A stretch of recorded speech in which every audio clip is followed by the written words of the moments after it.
Good day, Namaskar, Salam Sajatra, Shaba al Khair, and Ohio gozaimasu. Welcome everyone. My name is Jacinta, and I will be your MC for today. American novelist John Gardner has famously said, "Whoever I am, or whatever I am doing, some kind of excellence is within my reach." I speak for everyone here when I say these words by Gardner are an inspiration and motivation at Global Schools Foundation. We have always believed that excellence is within our reach since we started our journey nearly 20 years ago. And here we are today on this platform celebrating our journey through the sweat and hard work of many. So, welcome to the very first Global Excellence Day celebration, an initiative by the Global Center for Education Excellence, a day when we look back with pride on our achievements and look into the future with hope and determination for many more milestones to cross. There is another quote that stands true for all of us at GSF. It goes like this: a superior leader is a person who can bring together ordinary people to achieve extraordinary results. This idea, when adopted to GSF ecosystem, translates into providing students with a holistic educational framework by embracing the best industry frameworks and practices alongside technology. And with the same idea, he has changed the way parents look at education today. I would like to call upon our chairman and co-founder, Mr. Atul Temunika, to share his thoughts. The first idea for excellence actually came about a decade ago through a very casual conversation we had with our patron, Mr. Narayana Murthy, who asked us, how do we know our schools are good schools? And then he suggested we should find a way to have independent assessment done by independent people who can tell us how our schools are rated. And this led to our journey of education excellence with the Malcolm Baldrige model of excellence, which is like the mother of all excellence models. Every country that has a national excellence model is a derivative of this Malcolm Baldrige model or linked to the European EFQM or the Japan's Deming model. Thus, the excellence journey began in 2008 when we invited top international assessors and independent assessors in the area of quality and excellence, business and education excellence, to come and give their assessment on the strengths and weaknesses of our GI schools. The excellence idea now has grown into a large tree, developing deep roots and branching out to almost every student across the network of schools. Looking back at the journey, we realize that we have come a long way with the ups and downs, challenges and roadblocks, and the setbacks and the successes. We had started off in believing in one principle, that is, to change the way education is imparted in the future. As Peter Drucker said, if you want to do something new, you have to stop doing something old. That's what we did. We stopped doing the same old and improved on what we did and learned from the best practices and gave the world something new to cherish on. Back then, it was the face-to-face learning for communities which were in need of the service.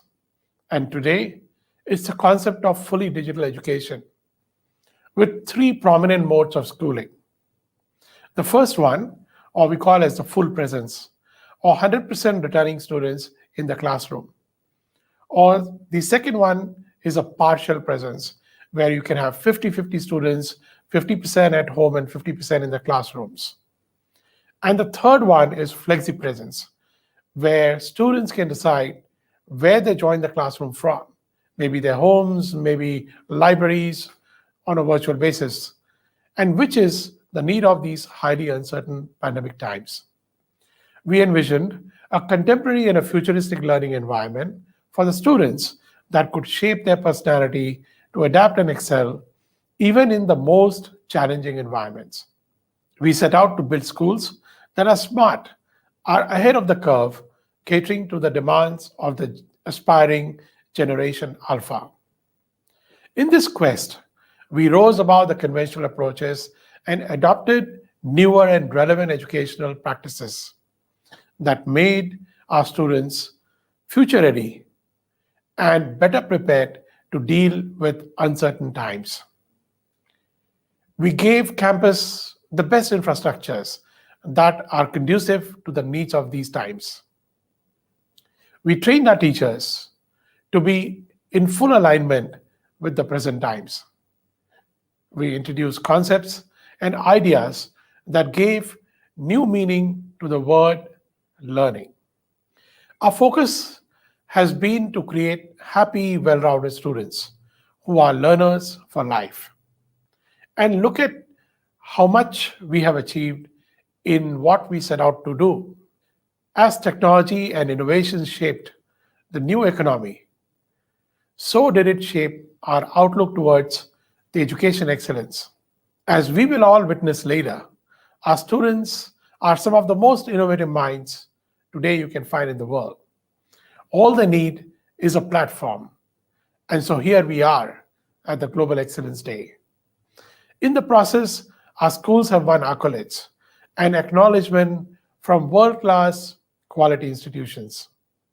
Some of these institutions are represented at this event today, and we are glad that they find our pedagogy and our approach to education worthy of their time and advice.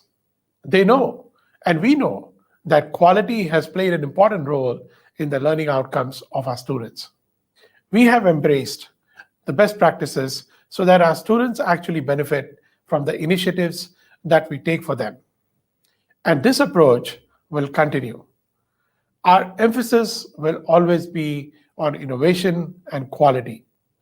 Our focus will always be on creating an education that leaves no child behind and that leaves no stone unturned to help students achieve their aspirations and maximize their potential.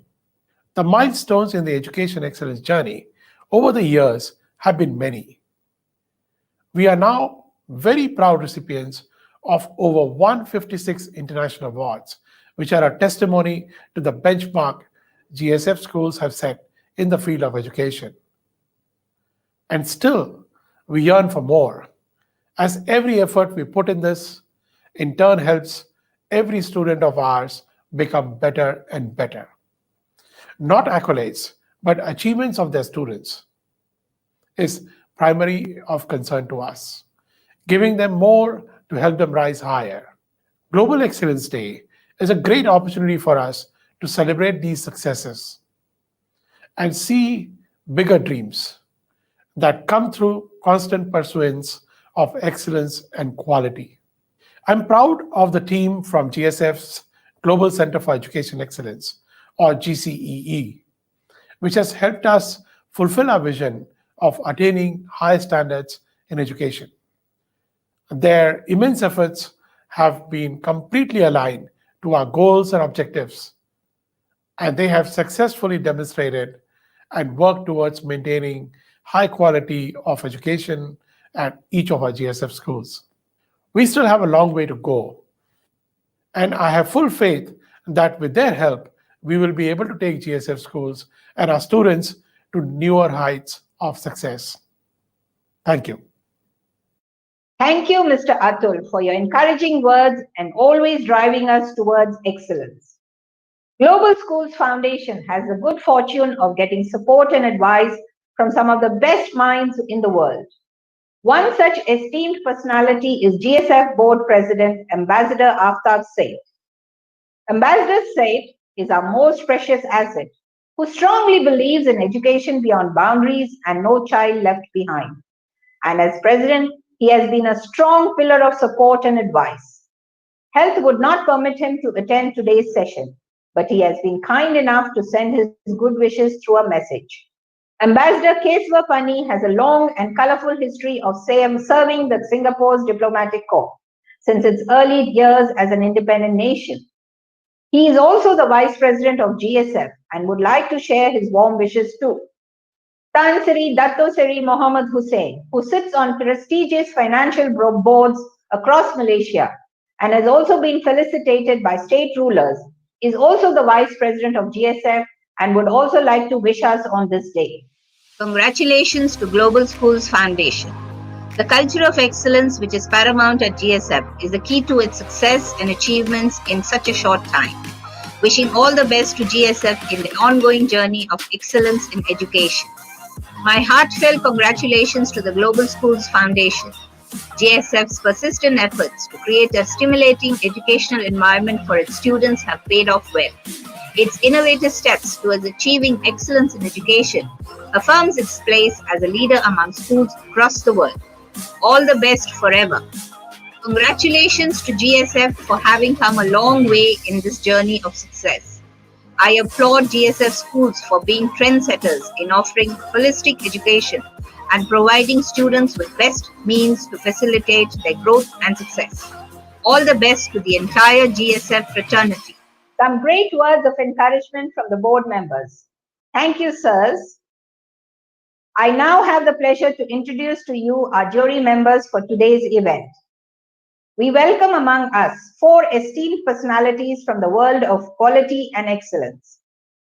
First, we have Mr. Deep Mehta, partner at Luxor Electronics, currently associated as an examiner with the IMC Ramakrishna Bajaj National Quality Award since 2012. Mr. Deep also assessed various organizations to date across multiple sectors, such as manufacturing, services, education, and healthcare. He has also had the distinction of being felicitated with a Certificate of Excellence for Examiners for 5 consecutive years. Welcome to the event, Mr. Deep Mehta. Good morning, India, Dubai, Abu Dhabi, and good afternoon, Singapore, Malaysia, and Japan.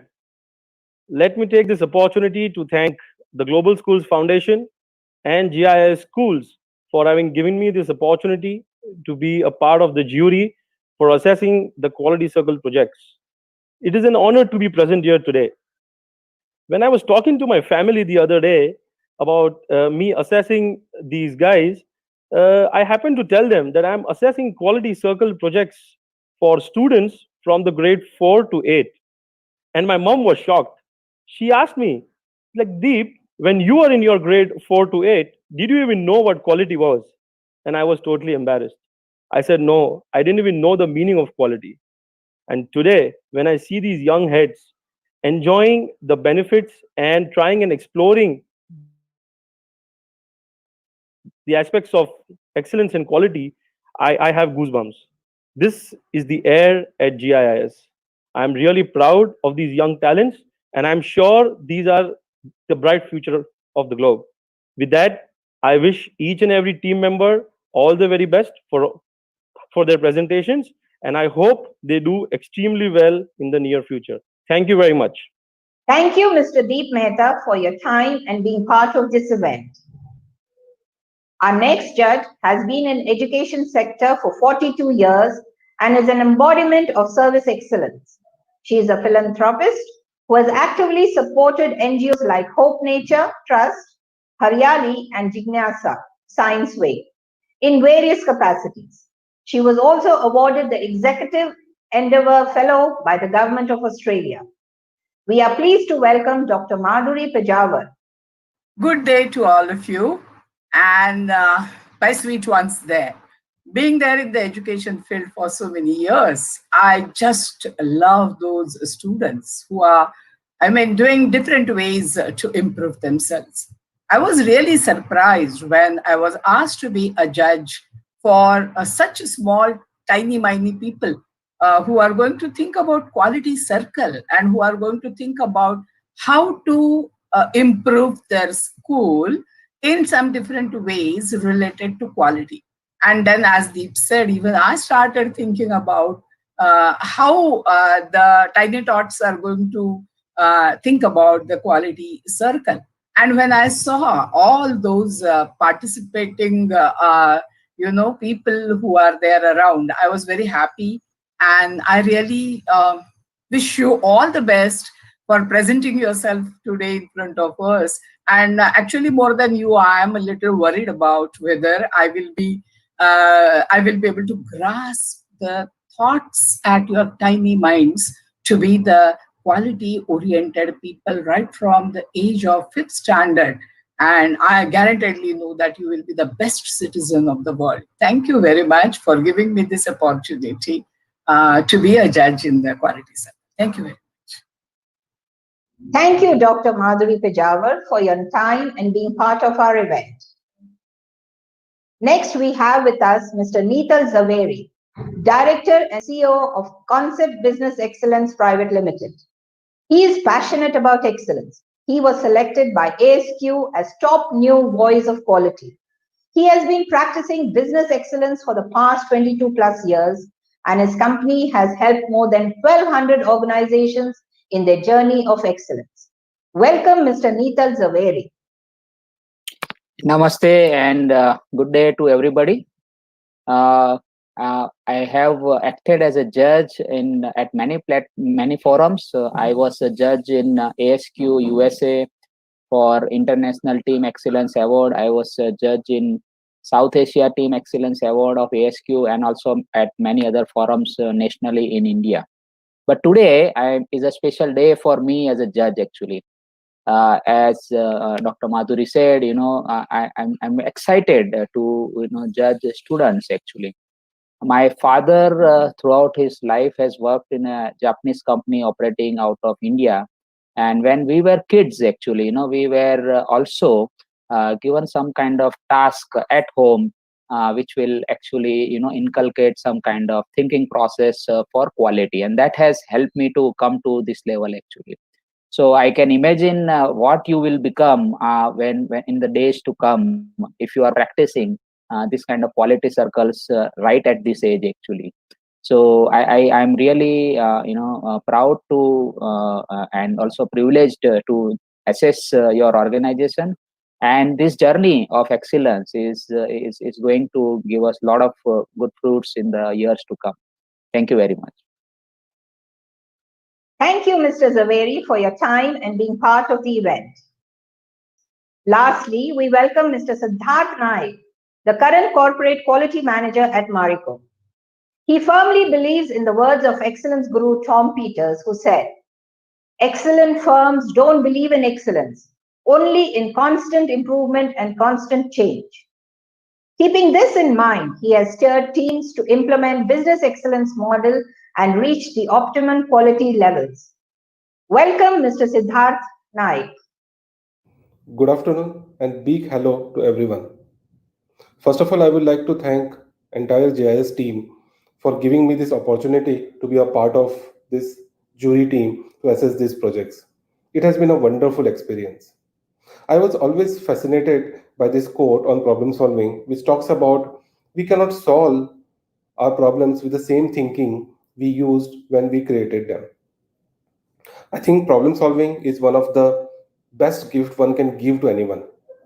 I think life is all about problem solving, and better we equip to solve problems, better we live our lives. I must appreciate and thank entire GIS leadership team and the think tank who initiated this program and are introducing students to problem solving at such a young age. I believe this will make them grow more stronger as an individual and face the challenges in their lives in a better way. I think you are really building a generation for future. Okay, with that, I will wish all the very best to all the participant team. All the best.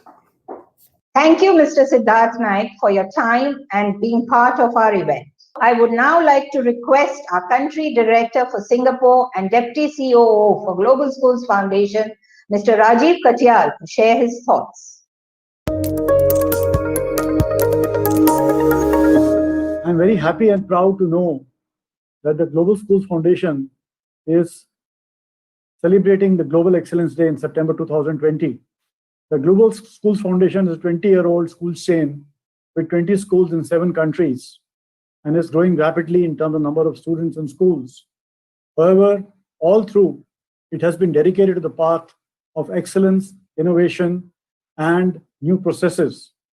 For example, the use of 7S and data analytics in academics, the use of sports technology like SPIDAs in sports, the use of digital classrooms, and the latest breakthroughs made in virtual classrooms through the use of Zoom technology for every one of its schools in the world. The Global Schools Foundation has been a pathbreaker. It has won over 150 awards in the area of quality. It's the most highly awarded school in the world. And also, its teachers and students participate in various quality circle initiatives and win numerous awards.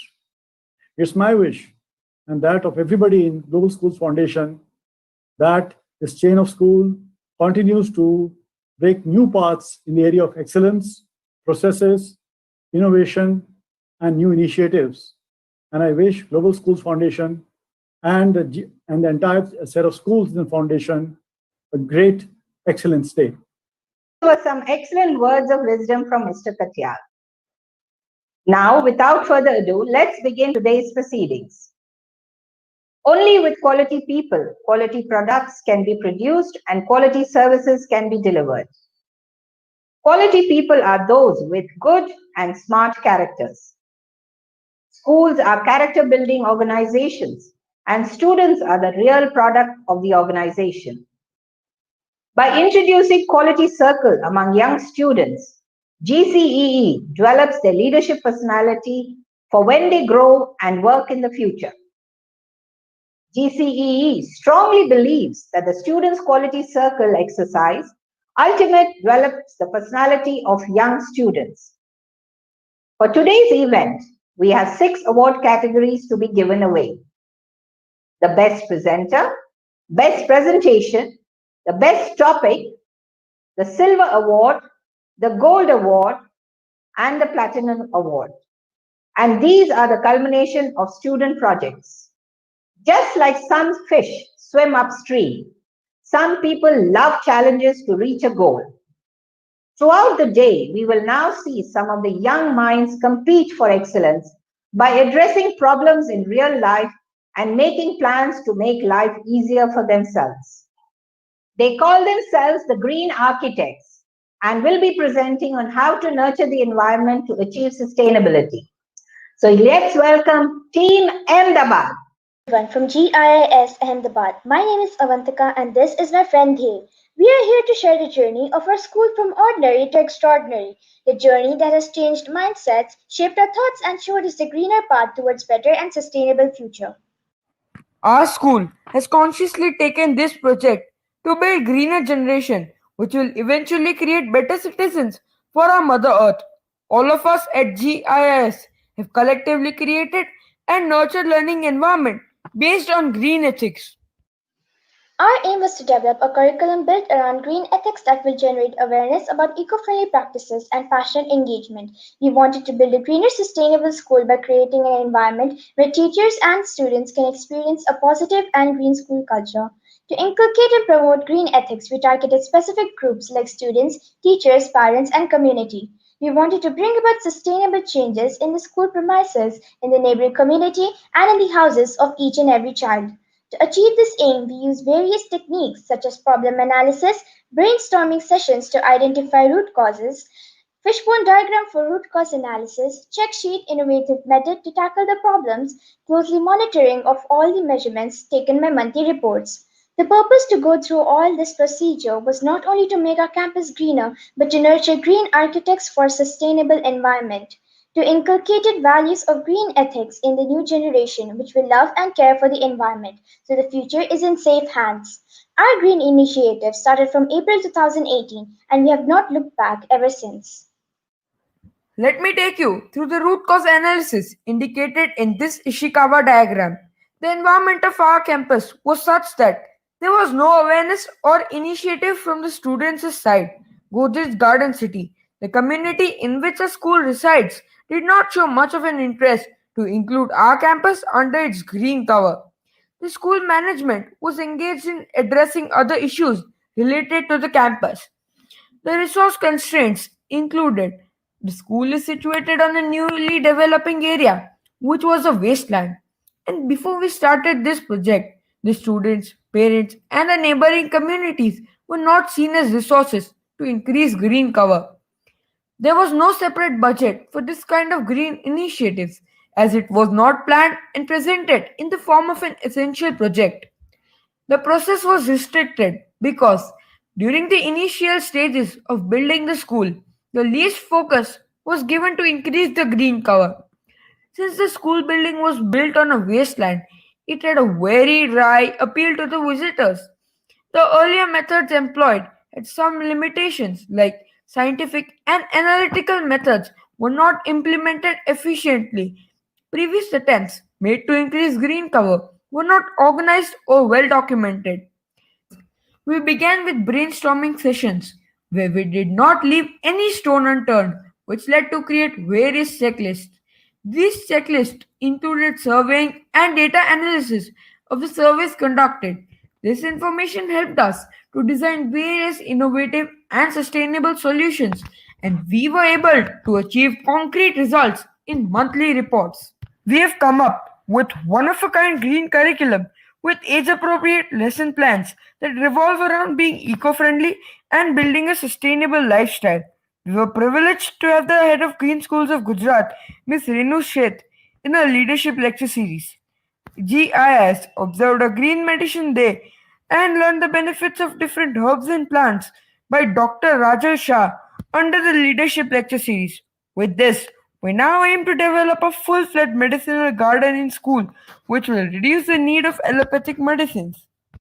GIS Ahmedabad takes initiatives like workshops for students to make clay Ganesha idols for Ganesh Chaturthis, assemblies to sensitize children for celebrating No Cracker Diwali, tying Rakhi to the trees is a symbol of love and synergy with nature. Our field trips include nature walks, and school has also taken up multiple plantation drives during One Mahotsav, Global Earth Day, and World Environment Day. In the beginning of academic year, our teacher mentors created a monthly planner filled with multiple activities, and they also made a month-wise checklist to ensure the planned activities are implemented in the best possible way with visible results. Each month was allotted a theme, and segment-wise activities were planned. Specialized activities were designed for different stakeholders in the form of parent engagement, student engagement, teacher engagement, admin engagement, etc. This is the data analysis of the year that went by, where we have calculated number of students participated each month. Here is a tabulated form of monthly activities along with their themes. It also addresses which type of engagement it targeted, students of which group were involved, and total number of students involved in inculcating green ethics per month. As you can see in the pie chart, throughout the year, students have been actively participating across all grades. Some of the many tangible benefits are shown in this slide.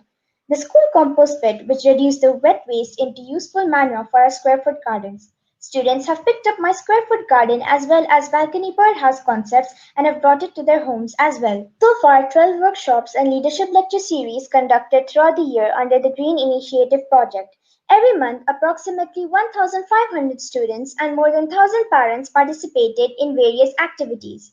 Former Municipal Commissioner Mr. Vijay Nehra declared Godrej Garden City as a model of zero waste management city, and a school was the venue for it. In collaboration with Godrej Garden City, we initiated plantation drive and we planted more than 2,000 trees. Around 7 clusters of Godrej Garden City have adopted the green ethics due to constant efforts of GIS Green Warriors. Parent and student satisfaction is the biggest intangible benefit we have received, which encourages us to do more for Mother Earth. GIS Ahmedabad has been the recipient of Best Presentation in the Green School Initiative for consecutively 2 years in 2 different national level bodies.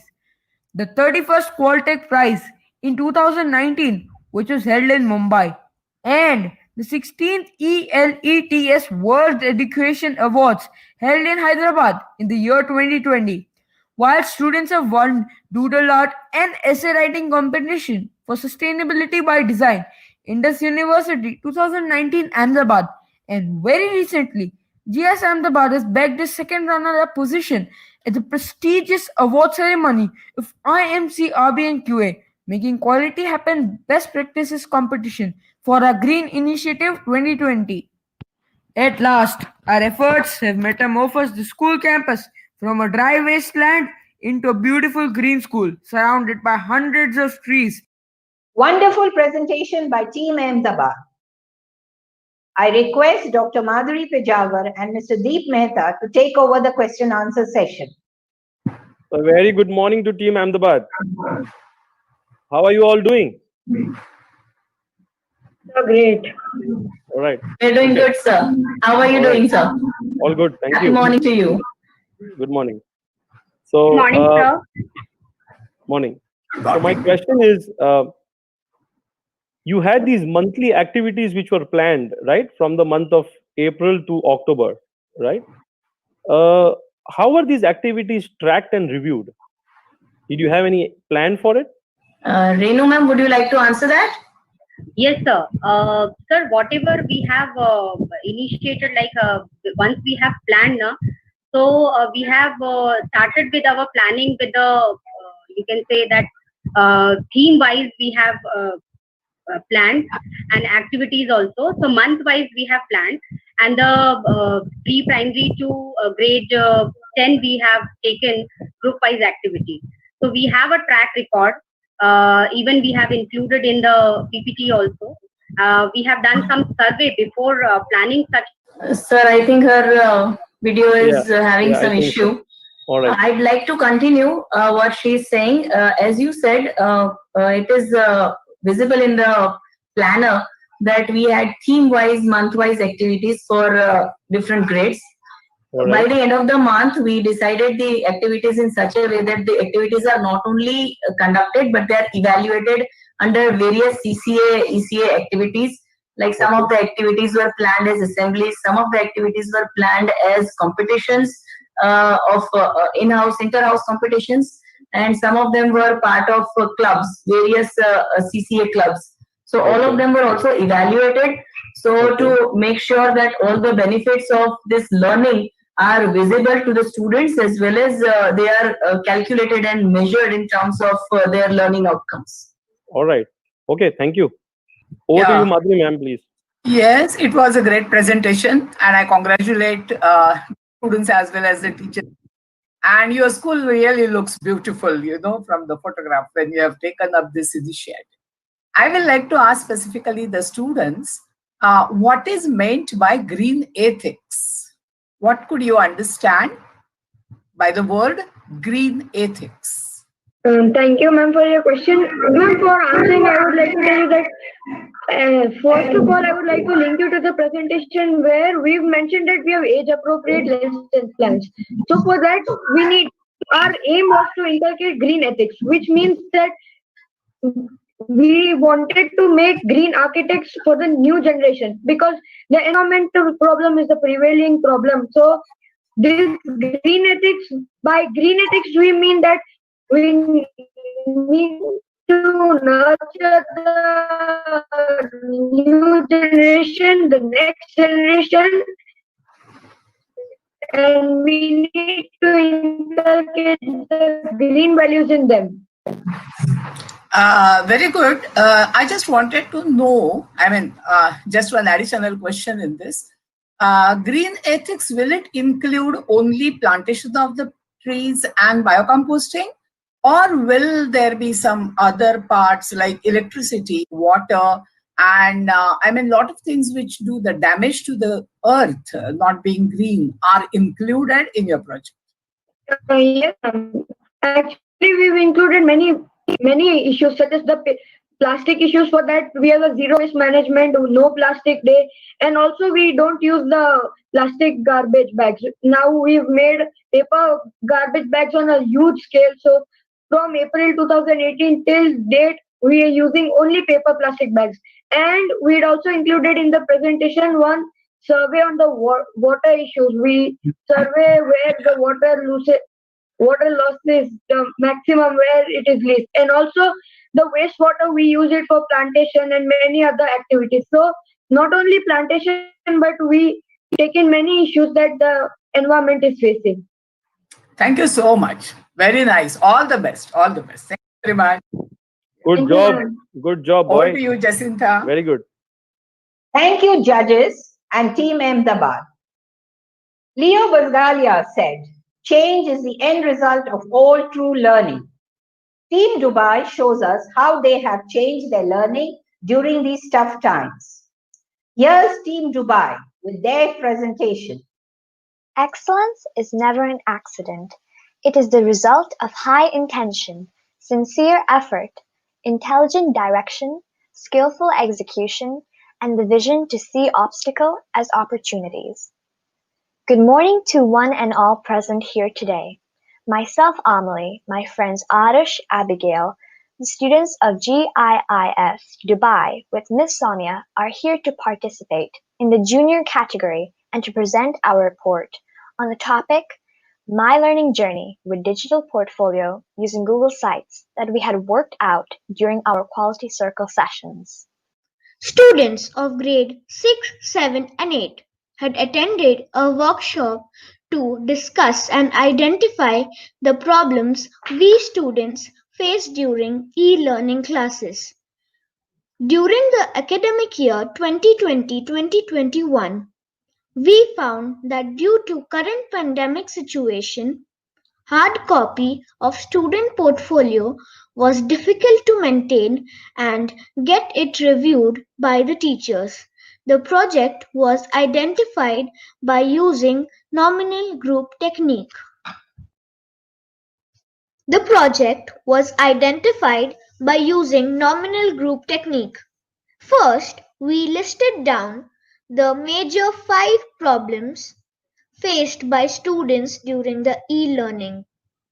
They were group activities were challenging during the online classes, distraction at home and during e-learning, more screen time, maintaining and taking notes, can't showcase academic and extracurricular talents due to lack of student portfolio.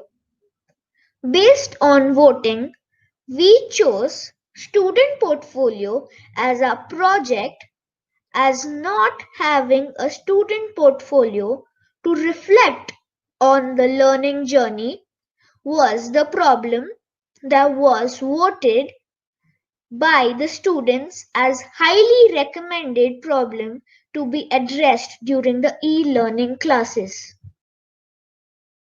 We started the analysis using the fishbone diagram, and we were able to discuss about the various primary and the secondary causes and the different problems faced by students, such as lack of printers at home to maintain hard copy portfolios. Work of students were not showcased systematically.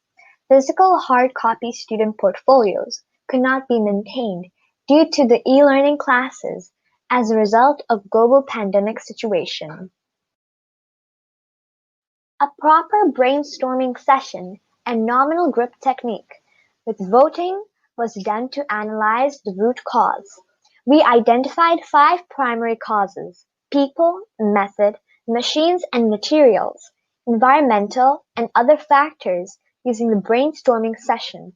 The final root cause was identified using the nominal group technique, where voting was done by the students and the root cause was identified as the lack of machines and materials to develop a student portfolio due to the global pandemic.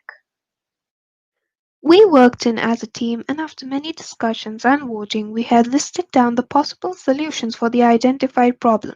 It was to create a digital portfolio by using the software applications like Google Sites, ClassDojo, Microsoft Word, Microsoft PowerPoint, and Google Classroom.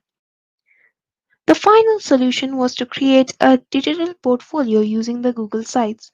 The criteria used in selecting the final solution was to identify the advantages and disadvantages of each of the proposed solutions. A proper brainstorming session and nominal group technique with which voting was done by the students to finalize the best solution. The challenges included that all students did not have a Google account. They did not know how to use the Google Sites. Also, once the student portfolio is ready, sharing the same with the teachers for review was a challenge. These were addressed as the students were given training on how to use the Google Sites for creating portfolio. All students were given the G Suite ID, using which they could work with Google Sites. Students added the portfolio link in the Google Classroom under one assignment, which could be accessed by the teachers to review the student work that was planned twice a year for each term. Some changes were made to implement the solution. The curriculum modification was done to include Google Sites as the topic for these grades. 5 marks were assigned in the overall assessment scheme for digital portfolio. Student portfolio assessment rubrics were made for effectiveness. The tangible and intangible results achieved were each student of grades 6 to 8 had a student portfolio that was a reflection on their learning journey. This improved the responsibility, organization skills, self-confidence of the students. Students started taking the ownership of their learning. They also indirectly contributed towards the environment by going green as we replaced the hard copy portfolios with digital ones. The students added their portfolio link under the assignment in the Google Classroom, and all teachers teaching in the class could access the same for review of the work. The assessment of the work is done by the teachers once in each term using the rubrics designed for the digital portfolio. Problem solving skill is one of the greatest gifts we can have to give to this world. Paying attention to the common problems of our community can make a big difference in being a change for the goodness of each one of us. I would like to thank everyone for listening to us. A special thanks to our principal sir, Mr. Ramesh Mudgal, supervisors Ms. Jaya and Ms. Alka for giving us this opportunity. Thank you. That was impressive, Team Dubai. I now request Dr. Madhuri Pejawar and Mr. Deep Mehta to take over the question answer session. Good morning, Dubai. How are you all doing? Good morning, sir. Good morning, sir. All right. Okay.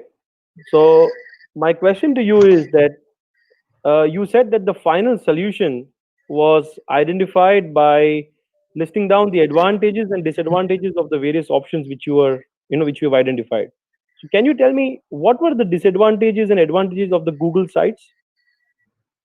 And why did you select Google Sites finally? So the advantages of Google Sites are that it is very easy to control by children, and it doesn't have much tools and effects in it, so children can access it easily. After a few months, we will try to improve the sites by a dynamic site, like many people are using it till now. And the disadvantage is that it lacks behind many tools, designs, and effects.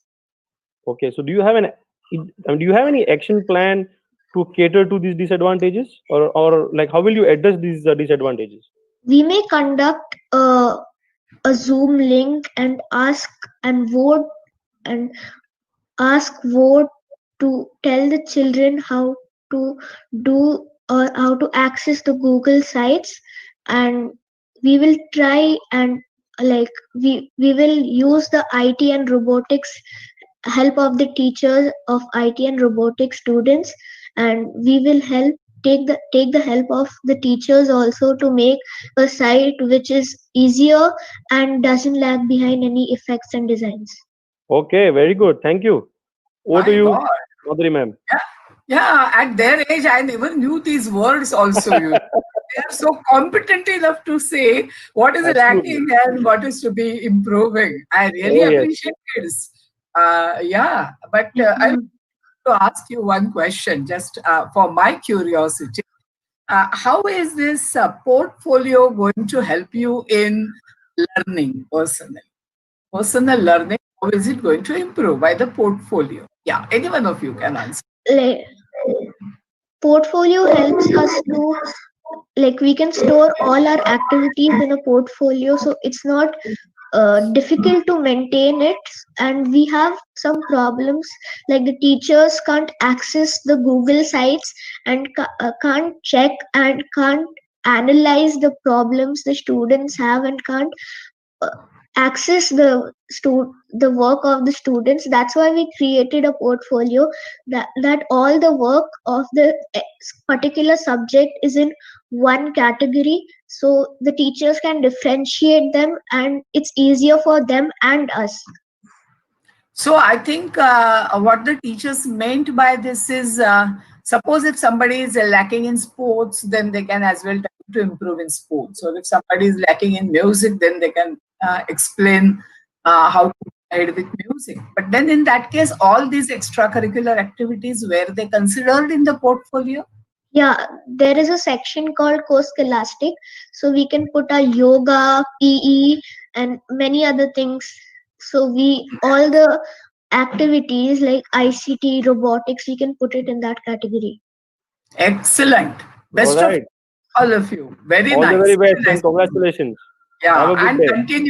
continue maintaining your portfolio even post pandemic, so that it will be a great improvement in every one of us, and we get great global citizens. Thank you so much. Thank you, judges and Team Dubai. The thing is, a mobile sets learning free, and we can now learn virtually anything, anywhere, and anytime. And that's amazing. Team from Smart Campus Hadapsar teach us all about technology. Here's Team Hadapsar's presentation. Happy morning, GIICNs and participants.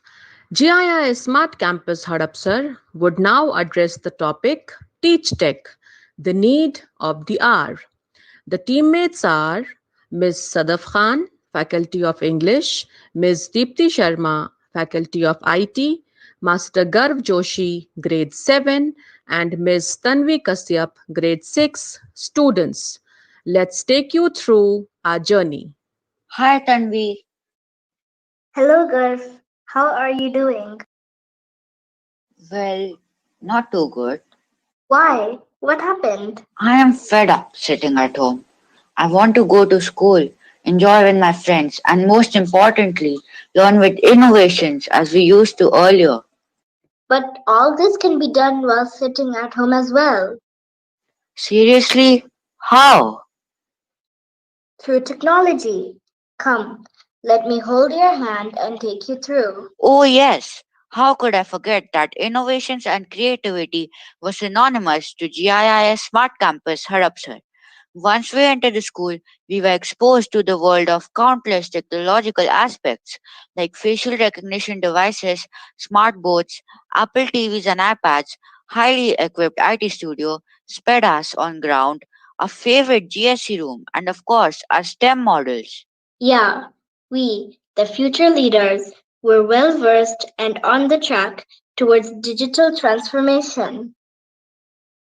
But Tanvi, our growth came to a standstill when World Health Organization declared a public health emergency of international concern due to the outbreak of coronavirus, and our lives came to a halt. Work from home became a new trend, and each one of us was a netizen. TeachTech came into existence when the world put down the shutters in these trying times, and the prospect of our learners was at high risk. The purpose of TeachTech was to support both teaching and learning through technology infused online virtual classrooms and accelerated learning. Yes, Sadaf. As the virus was spreading rapidly, the nation declared a complete closure of schools. GIS Smart Campus Hadapsar took the current situation in account and distributed iPad to all its teachers to work from home, to teach anywhere, anytime. The teachers were already well versed with G Suite and Google Drive. The teachers and students were already acquainted with the functionality of Zoom. Now was the time to take them to another level. Oh my God, Deepthi. Initially, what hurdles did we not face when the physical school stopped functioning? Resources, trainings of digital tools for teachers and students, book distributions, usage of whiteboard, notebook writing, homework submissions, assessments, and how to conduct PTMs. Team GIIS Smart Campus Hadapsar effectively sorted all these problems. All the facets of Teach Tech were implemented keeping cyber safety in mind. Hey girls, did you know that the usage of technology at GIS Smart Campus Hadapsar has always been at its peak? Google Classroom helps us with easy access to materials, irrespective of our locations. Zoom webinars and online teaching sessions boost our engagement at home and build our academic confidence.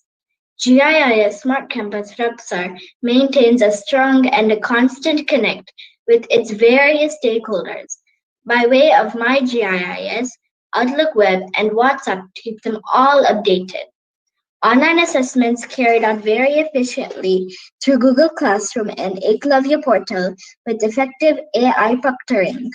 Our teachers at GIS Smart Campus Hadapsar were on a persistent path of progress and upgradation through TIMI and Principio. Staff meetings and principals meetings were held every day to discuss the technical glitches and the progress of students. The technical issues were addressed immediately for the successive flow of e-learning. Indeed, Tanvi, technology and GIS Smart Campus Hadapsar go hand in hand. After COVID-19, new genres of technology were introduced to us. The physical classes got converted to virtual classes, virtual reality, augmented reality, interactive lessons through interesting PowerPoint presentations, keeping the online safety in the forefront. Yes, my dear children, even your performances learning were constantly monitored by class tests, quizzes, and assessments. You all found online quizzes on Kahoot and Khan Academy very interesting and motivating, isn't it? True. As Nancy PRC remarked, competition is always a good thing. It forces us to do our best. A monopoly renders people complacent and satisfied with mediocrity. The GIS Smart Campus Hadapsar bagged the first and second positions in GIS inter-school virtual competitions. Undoubtedly, this is an era of science and technology. GIS Smart Campus Hadapsar connects to the world through emails, video conferencing, telephone counseling, HubSpot, and Trembo for admissions during the pandemic. Garv, don't you think the online education has provided unprecedented learning opportunities to us, which portrayed excellence in overall results? You are right, Tanvi. Even our parents were elated to observe changes in us in scholastic and co-scholastic areas. They were also delighted with the immediate and constant assistance that was provided for technological glitches. Hey dears, many life skill activities are being introduced from time to time to enable deep rooted learning to achieve the basic skills of living. So, let's go with Teach Tech, an experience of technology and a new way of communicating that shall continue to be our new normal, not only during the pandemic, but post the pandemic too. Well, Team Teach Tech wishes you all a very happy e learning. Good job by Team Smart Campus Hadapsar. I'm sure the judges will agree. I now request Dr. Madhuri Pejawar and Mr. Deep Mehta to take over the question answer session. Good morning, Hadapsar. How are you doing? Good morning, sir. We all are fine. All good. All right. Okay.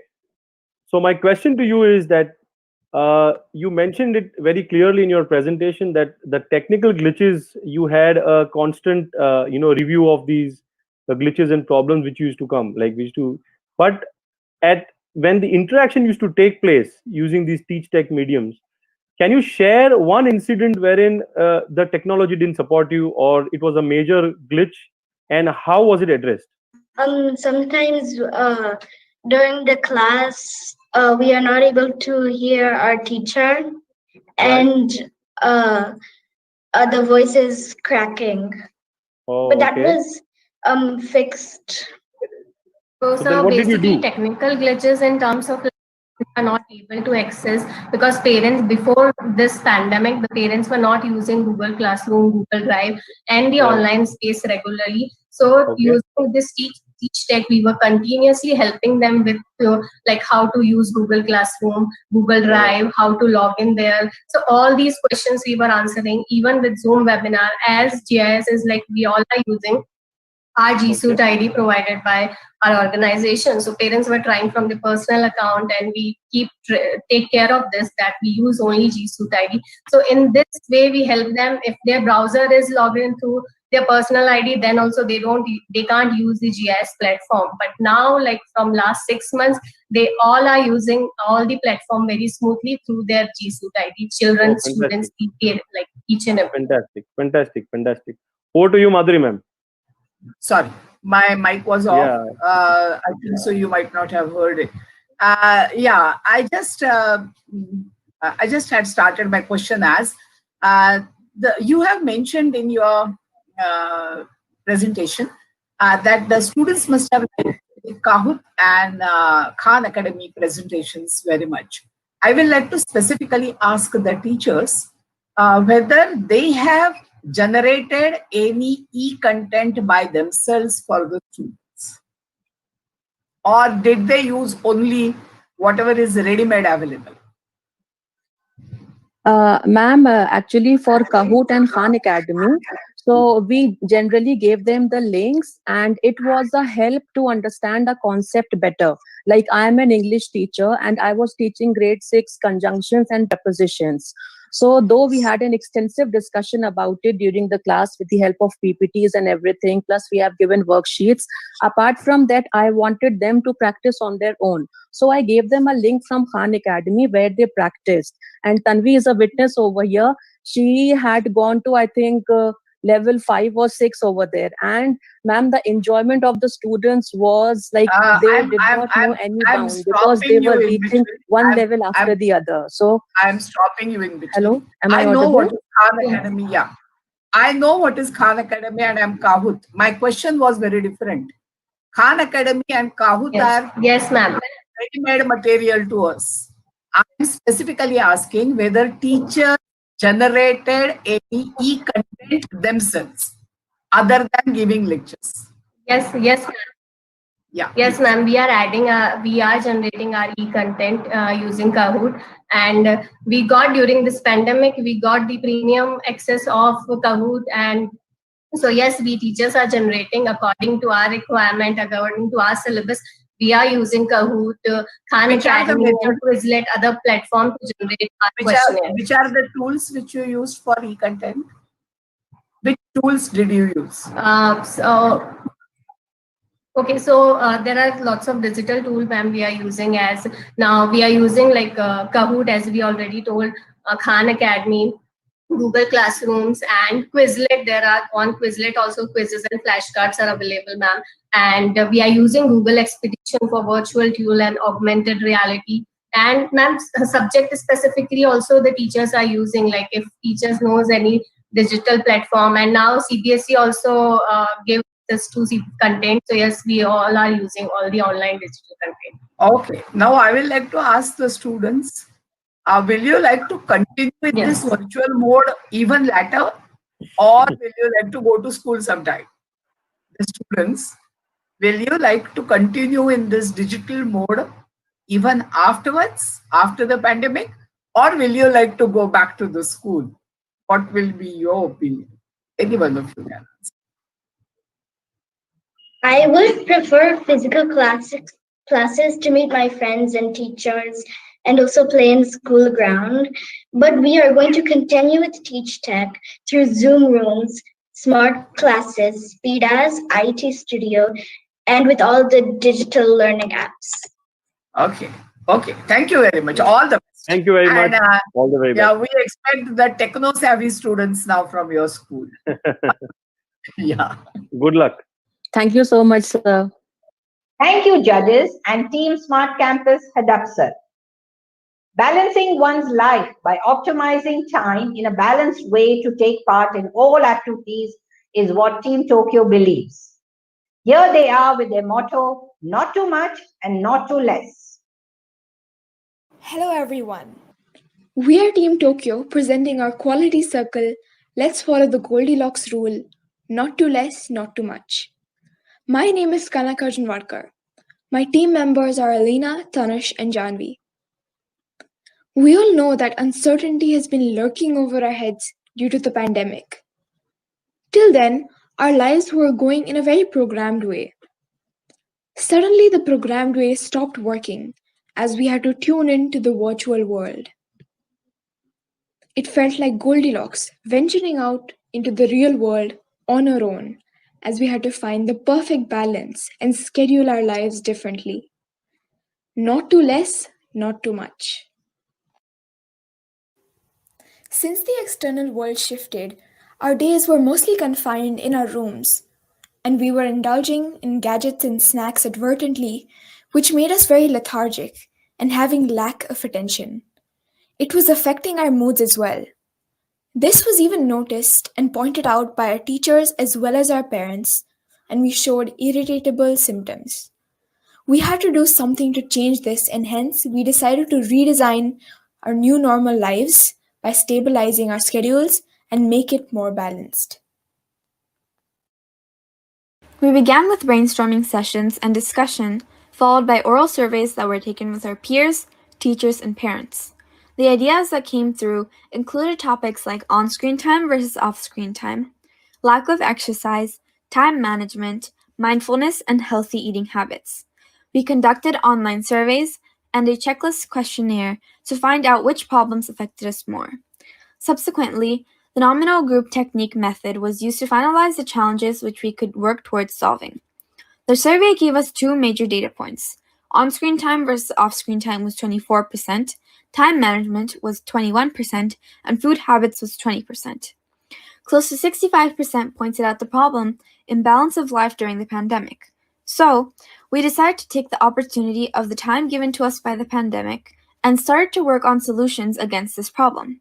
The problem of imbalance in life had been a pre-existing problem, but because of the pandemic, it significantly increased the weight of the problem on today's society.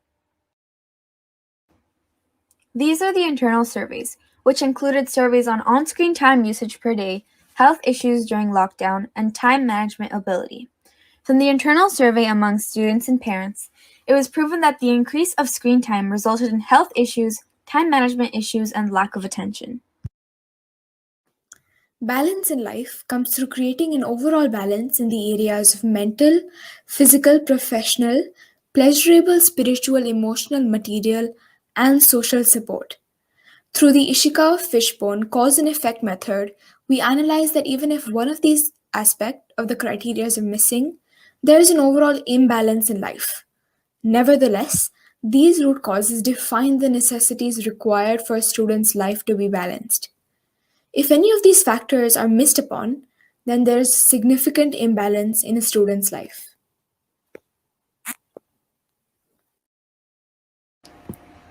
After the surveys, we analyzed the results through Pareto analysis and found out that 80% of the problem of screen time overuse could be solved by 20% of the efforts, which included controlling our daily time schedule and diversifying our activities.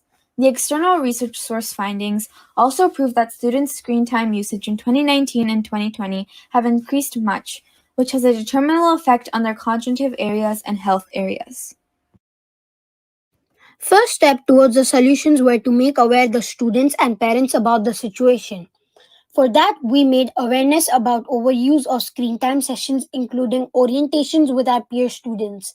We discussed with our teachers and gave orientations to parents of pre-primary students also. Our practices towards balancing screen time started in our virtual school life itself by revising class timing.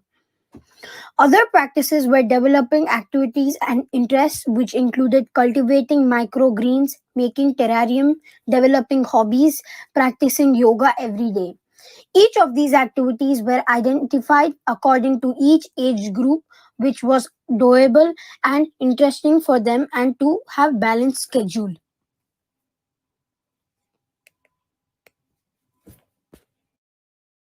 Revised schedules for kindergarten. Online classes were limited to 90 minutes per day. For primary, online classes were reduced by 2 hours. For secondary, classes were 50-minute sessions made of 10 minutes break in between. The saved screen times were used for engaging in off-screen activities. For pre-primary, microgreen cultivation was made. For primary students, terrarium making activities were conducted. For secondary, challenges were given like learning new languages, improving handwriting, meditation, yoga.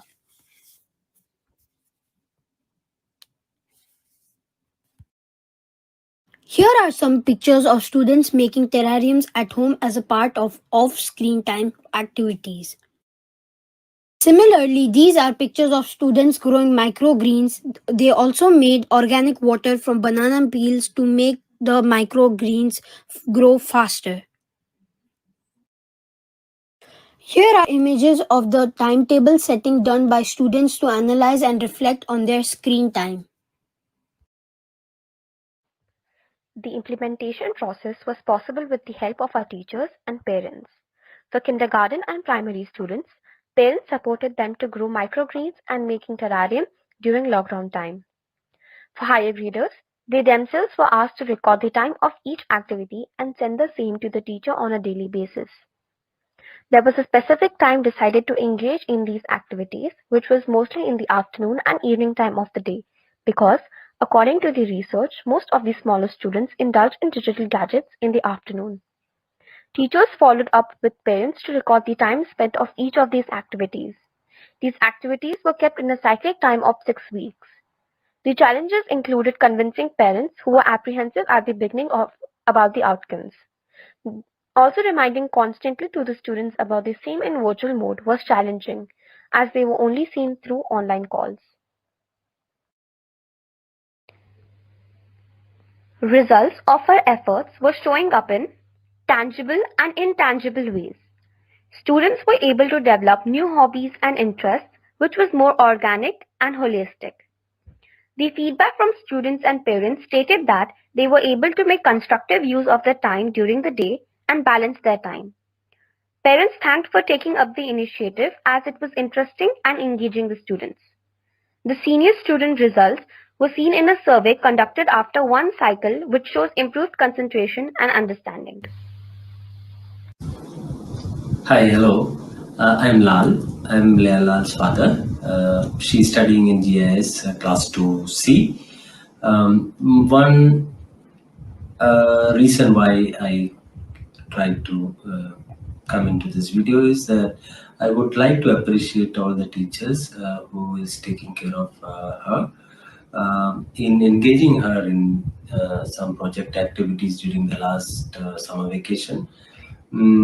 I could observe that she was meticulously trying to complete all the projects as given by all the teachers. And one good thing is that by engaging in such activities, she naturally reduced her screen time during the vacation period. And also she tried to get more involved in other physical activities, including playing outside with the kids, other friends of her. Also, she learned cycling during that vacation time, and she was more physically active during those times. So I found it interesting, and I think that if the teachers can continue engaging the kids in this way, maybe they will be more physically active than earlier, and also they can reduce their screen time well. So this was one of the good. Optimizing and balancing time schedules is a continuous practice which needs to be carried throughout the life. And we are very glad that we're making effective changes. Thank you for listening, and we hope you enjoyed our presentation. Good presentation by Team Tokyo. I now request Dr. Madhuri Pejawar and Mr. Deep Mehta to take over the question answer session. Good afternoon, Tokyo. Can you hear me? Good afternoon, sir. All right. Okay. How are you all doing? So far, so good. Thank you so All right. much. Okay. So my question to you is that you have, I mean, looking at the current situation, you had good amount of initiatives which you've developed, right? And you had chalked out implementation plans also for your kindergarten, your primary, and your secondary, right? So I want to ask you, do you have any action plan in mind to understand how to ensure that these initiatives are sustainable in the future? Sure. I would like to answer that question. Please. We are taking surveys. We are closely monitoring these initiatives. We have implemented them, and we want to focus on what happens next, because this is a process that we want to continue lifelong.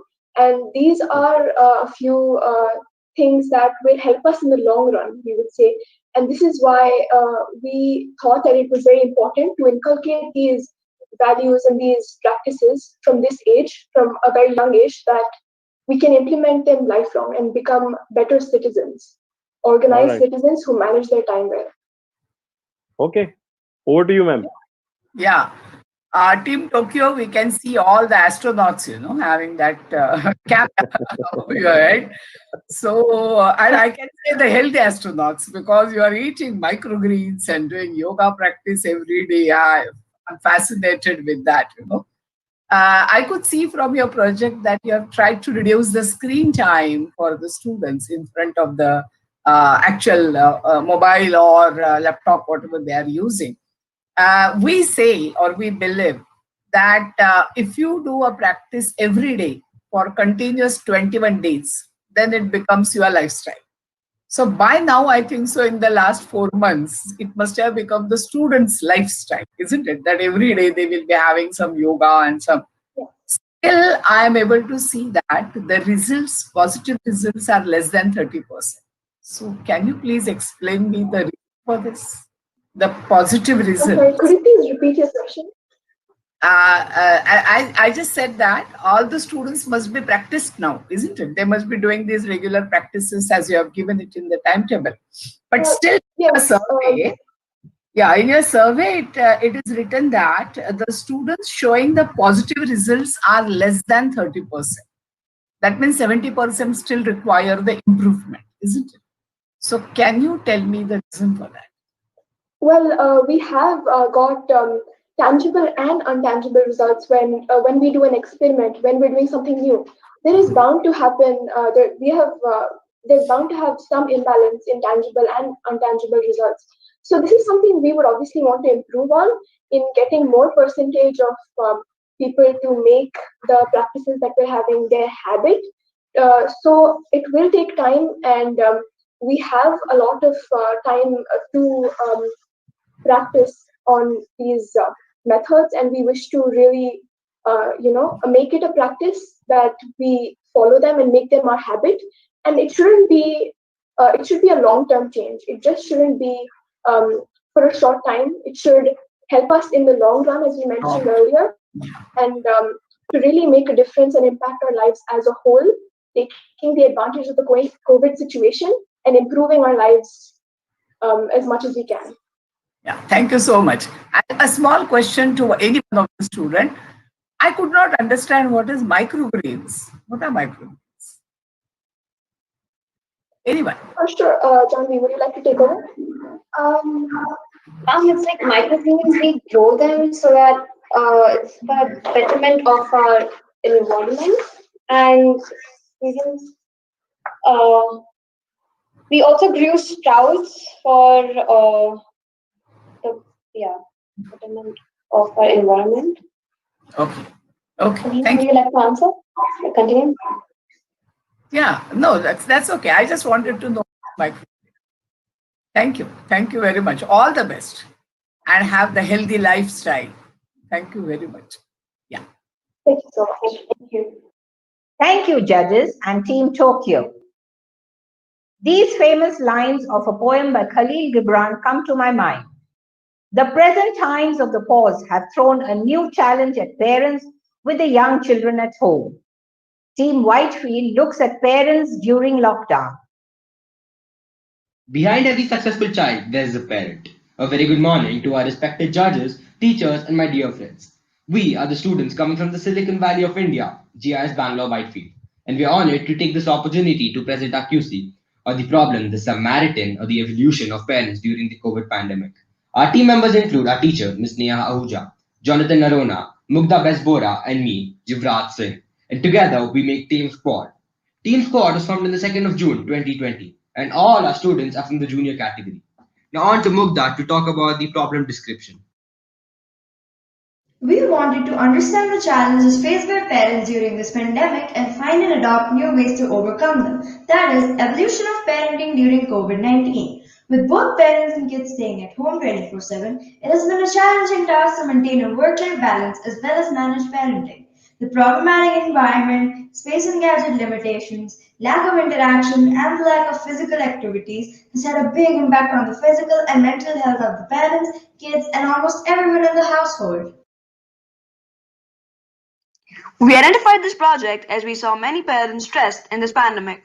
We finally chose this topic from the data we got through the survey, in which we found out that parents are busy. They're also going through problems like work-life balance, household chores, and handling kids during virtual classes. And 54% of the parents are stressed. In an online case study, a mother of two children says, and I quote, "We have to sit with them during classes. They get distracted so easily. It's a challenge to make them focus." Now, Yuvraj and I will discuss about the possible causes. To find the possible causes, we use tools such as brainstorming, peer observation, case studies, and a survey. Devices, something we cannot live without. These devices can be very addicting and can cause eye problems. 82% of parents think that their kids have become more attached to the devices due to online school. Less break time, a very common problem in online school. This happens when a student is not given adequate break time and can cause increased screen time and may also lead to students not concentrating. Friendship is very important. Sadly, online schools are forcing us not to socialize. About 54% of parents think that the child has become more stressed and frustrated due to online school, and a big reason for this is they're not able to socialize. Now on to Jonathan to talk about the other causes. Interaction. If the class has weak interaction, the class gets boring and the children get easily distracted. No supervision. If there's no supervision, the child makes bad decisions like not attending the class and doing something else, which can surely lead to mischief. Not paying attention. If the child does not pay attention, it leads to decline in marks. This happens because of lack of synchronization. The child doesn't know what the class is doing or what chapter they are on. These all are causes of the problem handling kids during virtual classes. Now I would like to call Magda. We found a number of possible causes for a very important question. Why is handling kids an issue during virtual classes? Handling kids during virtual classes is an issue as there is an exposure to a lot of unsupervised content.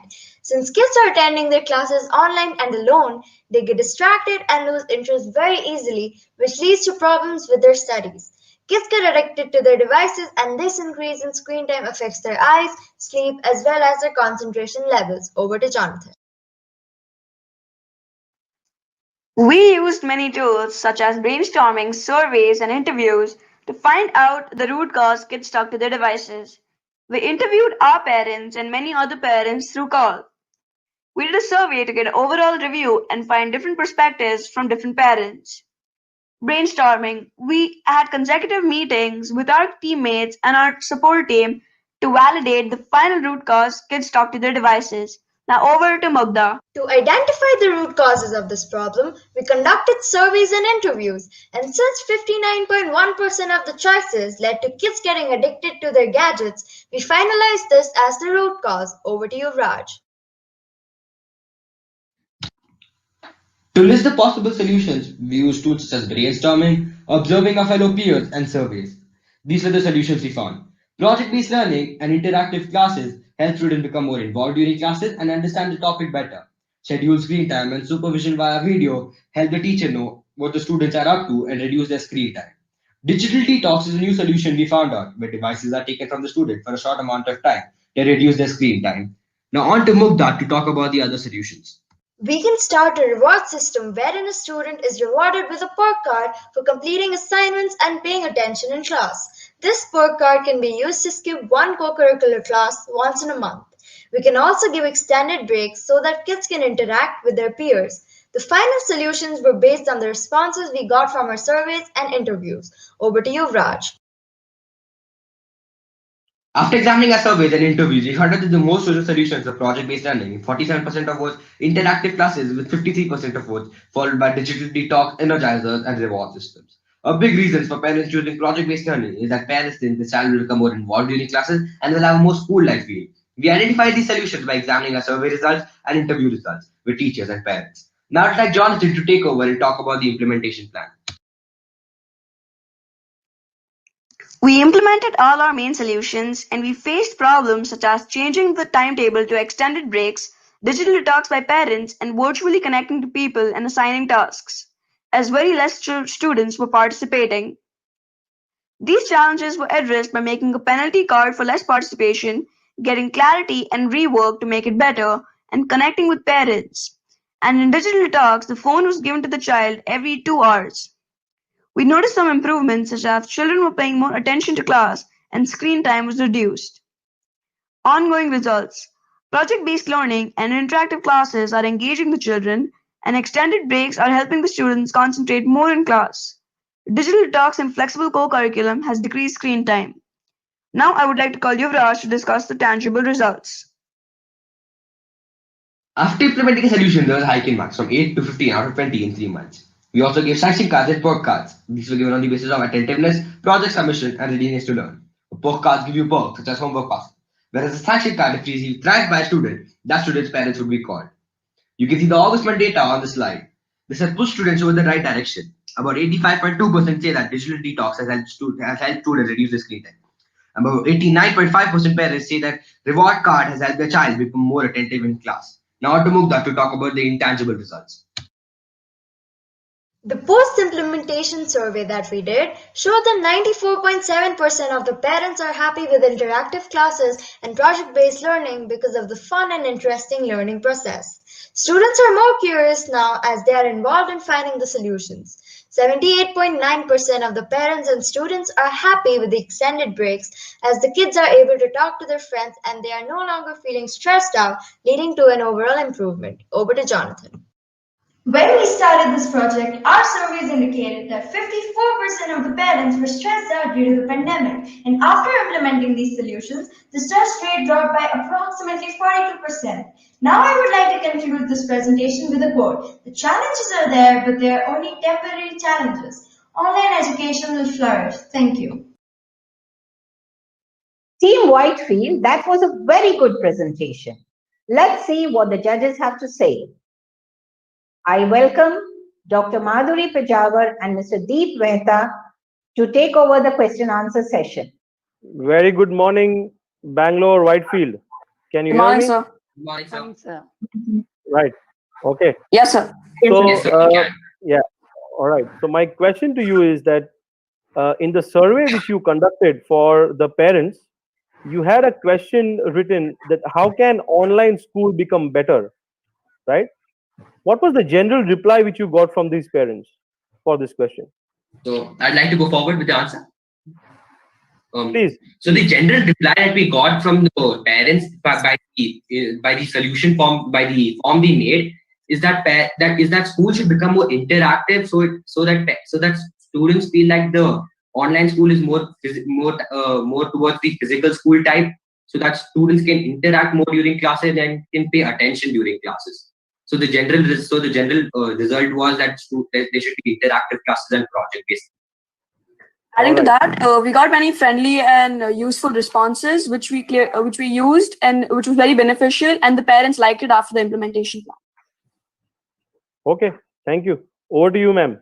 Yeah, well done. And they have thought, only from the students' point of view. I am happy that the school has thought from the parents' point of view also, because during this pandemic, 24 hours, the kid is dancing around you and asking you what to do and what not to do. The parents must be definitely under stress. But I will like to also ask then, which parameters were considered for calculating the stress percentage of the parents? Because it is very specifically told that before you started the project, there was a specific percentage of the parents, 45, who were under stress and not happy, and then it was reduced. So what were the parameters considered for calculating this stress of the parents? I would like to answer that. In the beginning, we did a survey in which we found out, we asked the parents if they are stressed or they're happy or they're joyful during the quarantine.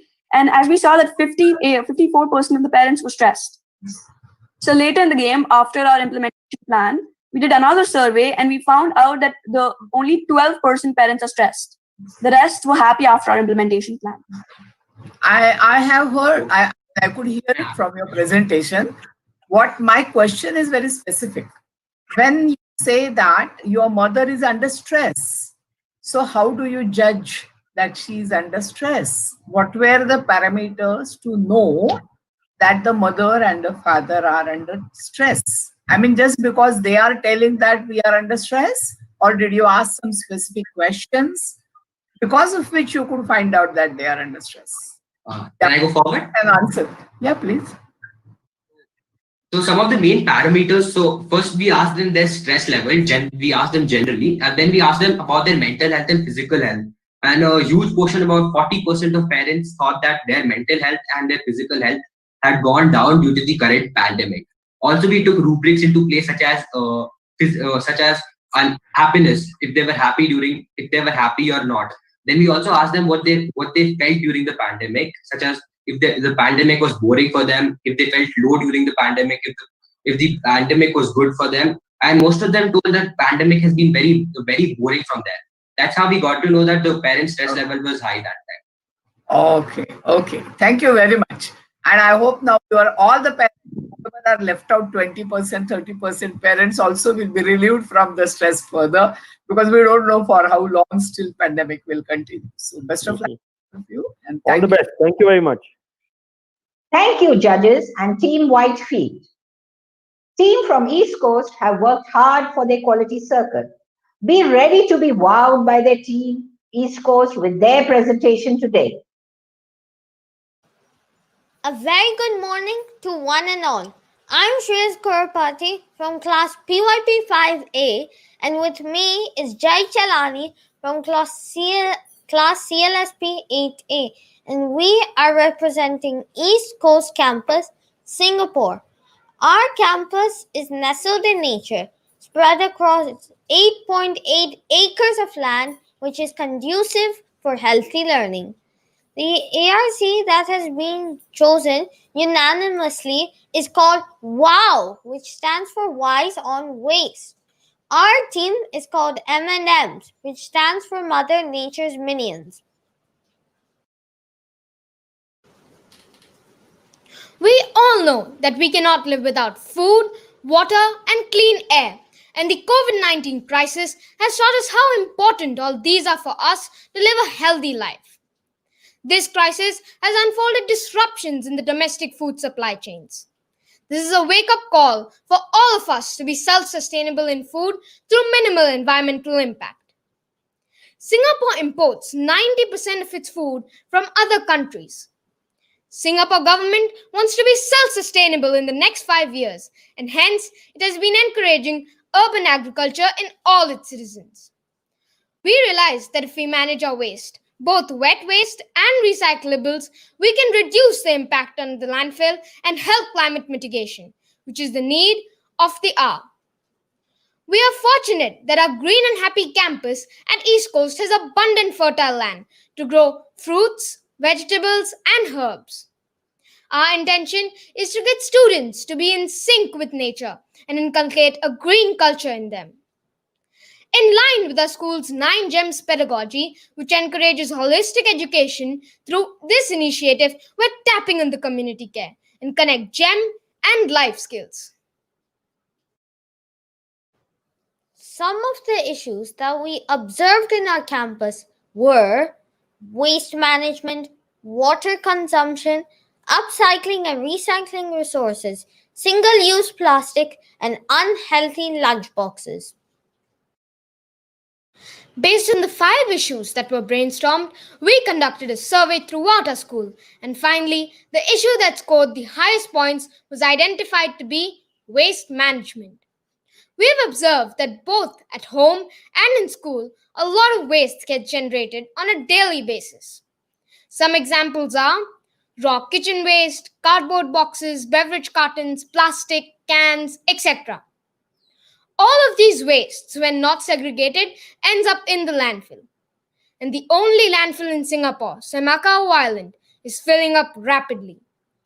To diffuse filling up Semakau, we need to change our mindset and take responsibility of our own trash. Hence, we decided to take baby steps in our campus through the WOW project.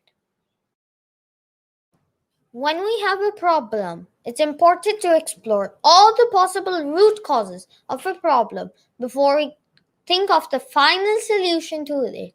And that is what we did through the cause and effect analysis using the Ishikawa diagram. Through this survey, we derived that we, as human beings, are responsible for our indifference towards our environment through our actions. We put down 3 possible solutions to deal with the indifference to environmental problems. Of the 3 possible solutions, we decided to undertake 2 feasible, practical, and cost-effective environmental projects of raw kitchen waste and beverage carton waste management, both of which can be done at school and at home. Mails were sent from the principal's desk to get the entire school to be involved in these 2 doable projects. Stakeholders were trained virtually and physically about the process. Our students attended and conducted advocacy programs as part of their learning journey. The implementation of our solution was carried in a systematic phase, right from KG to Class 8 students, teachers, parents, and support staff. We encountered a few challenges as mentioned in the slide. Trainings and workshops were conducted physically and virtually with our stakeholders since April 2020, which aptly started with Earth Day celebrations. This stimulating and enriching experience has taught us life skills, which is again one of the 9 gems which has brought about a mindset change in us. We were pleasantly surprised to see the outcome of the converted garbage we thought of as yucky garbage initially, which has turned into black gold. We wish to sustain these projects and conduct advocacy programs to motivate students of other schools as well. Please do get in touch with us and we'll be happy to share our best practices with your students. Slide 11 will take you through the experiential learning journey.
Thank you.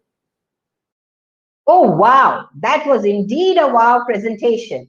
Now over to the judges. I request Dr. Madhuri Pejawar and Mr. Deep Mehta to take over the question answer session. Good afternoon, Singapore. Can you hear me? Good afternoon, sir. Yeah, yes, sir. How are you all doing? They're all doing good. All They're right. all well. Okay.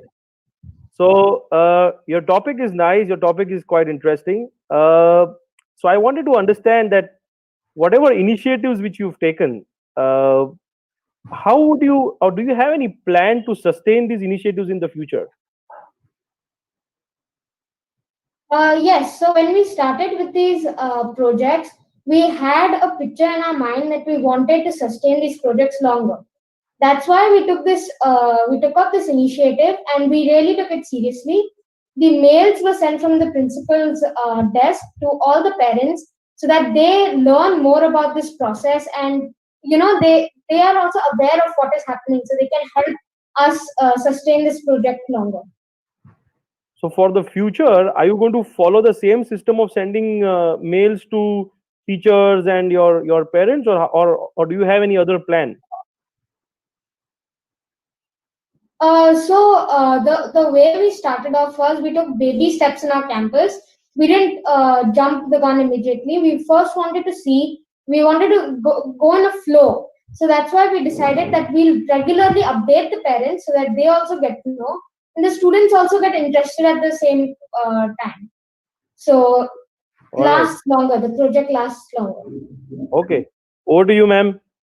Yeah, we have to say wow to them, such young children, and they are taking the initiative of clean campus. It's really good.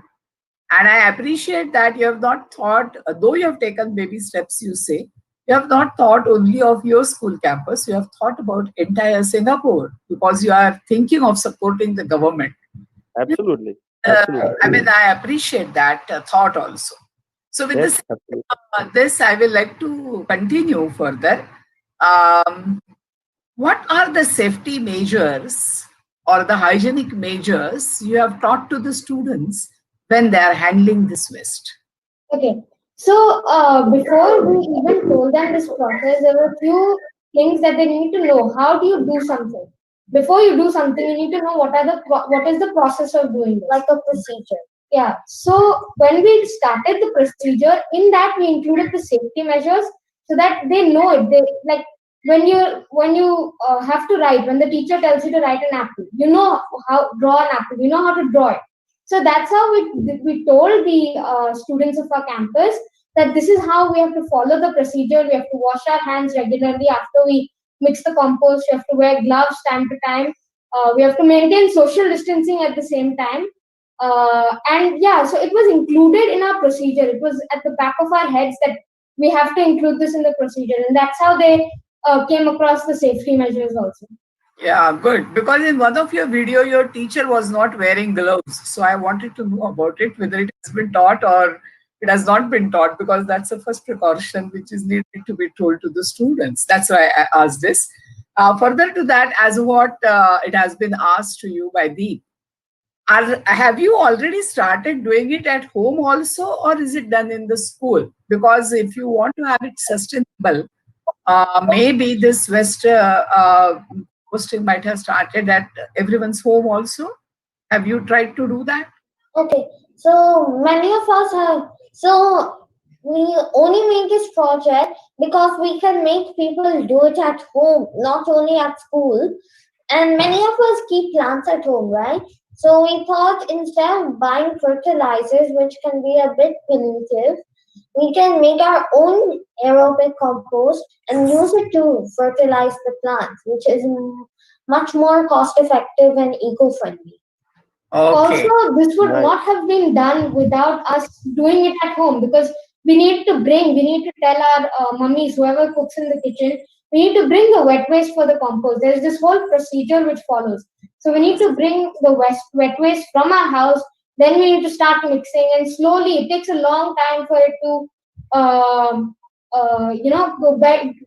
become fresh compost, which we can use instead of using the pollutive fertilizers. Yeah, and that compost is so good. It smells so nice. You don't even understand that it has been, made by that waste. Yes, I agree.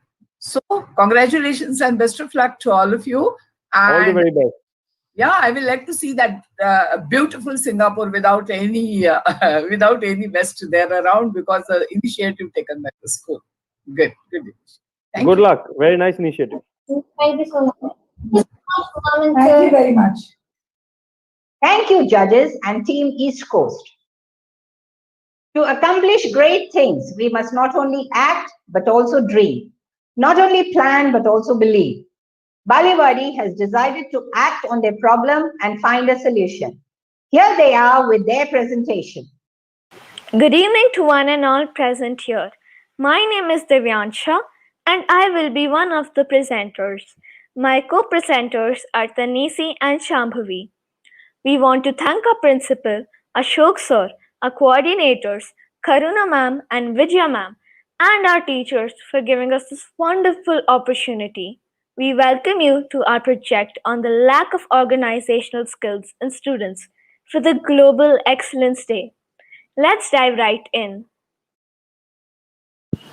In this slide, we have tried to simplify the issue at hand by asking some fundamental questions like what the problem is, where is it prevalent, and so on. Studying in a cluttered environment is often distracting, and organizing the clutter is time-taking and tiresome. Unorganized places in school, for instance, are the students' lockers, desks, and cubbies. Some reasons why students don't organize their belongings are carelessness, dependency on elders, lack of knowledge, and discipline. They also don't label their belongings and might end up replacing them.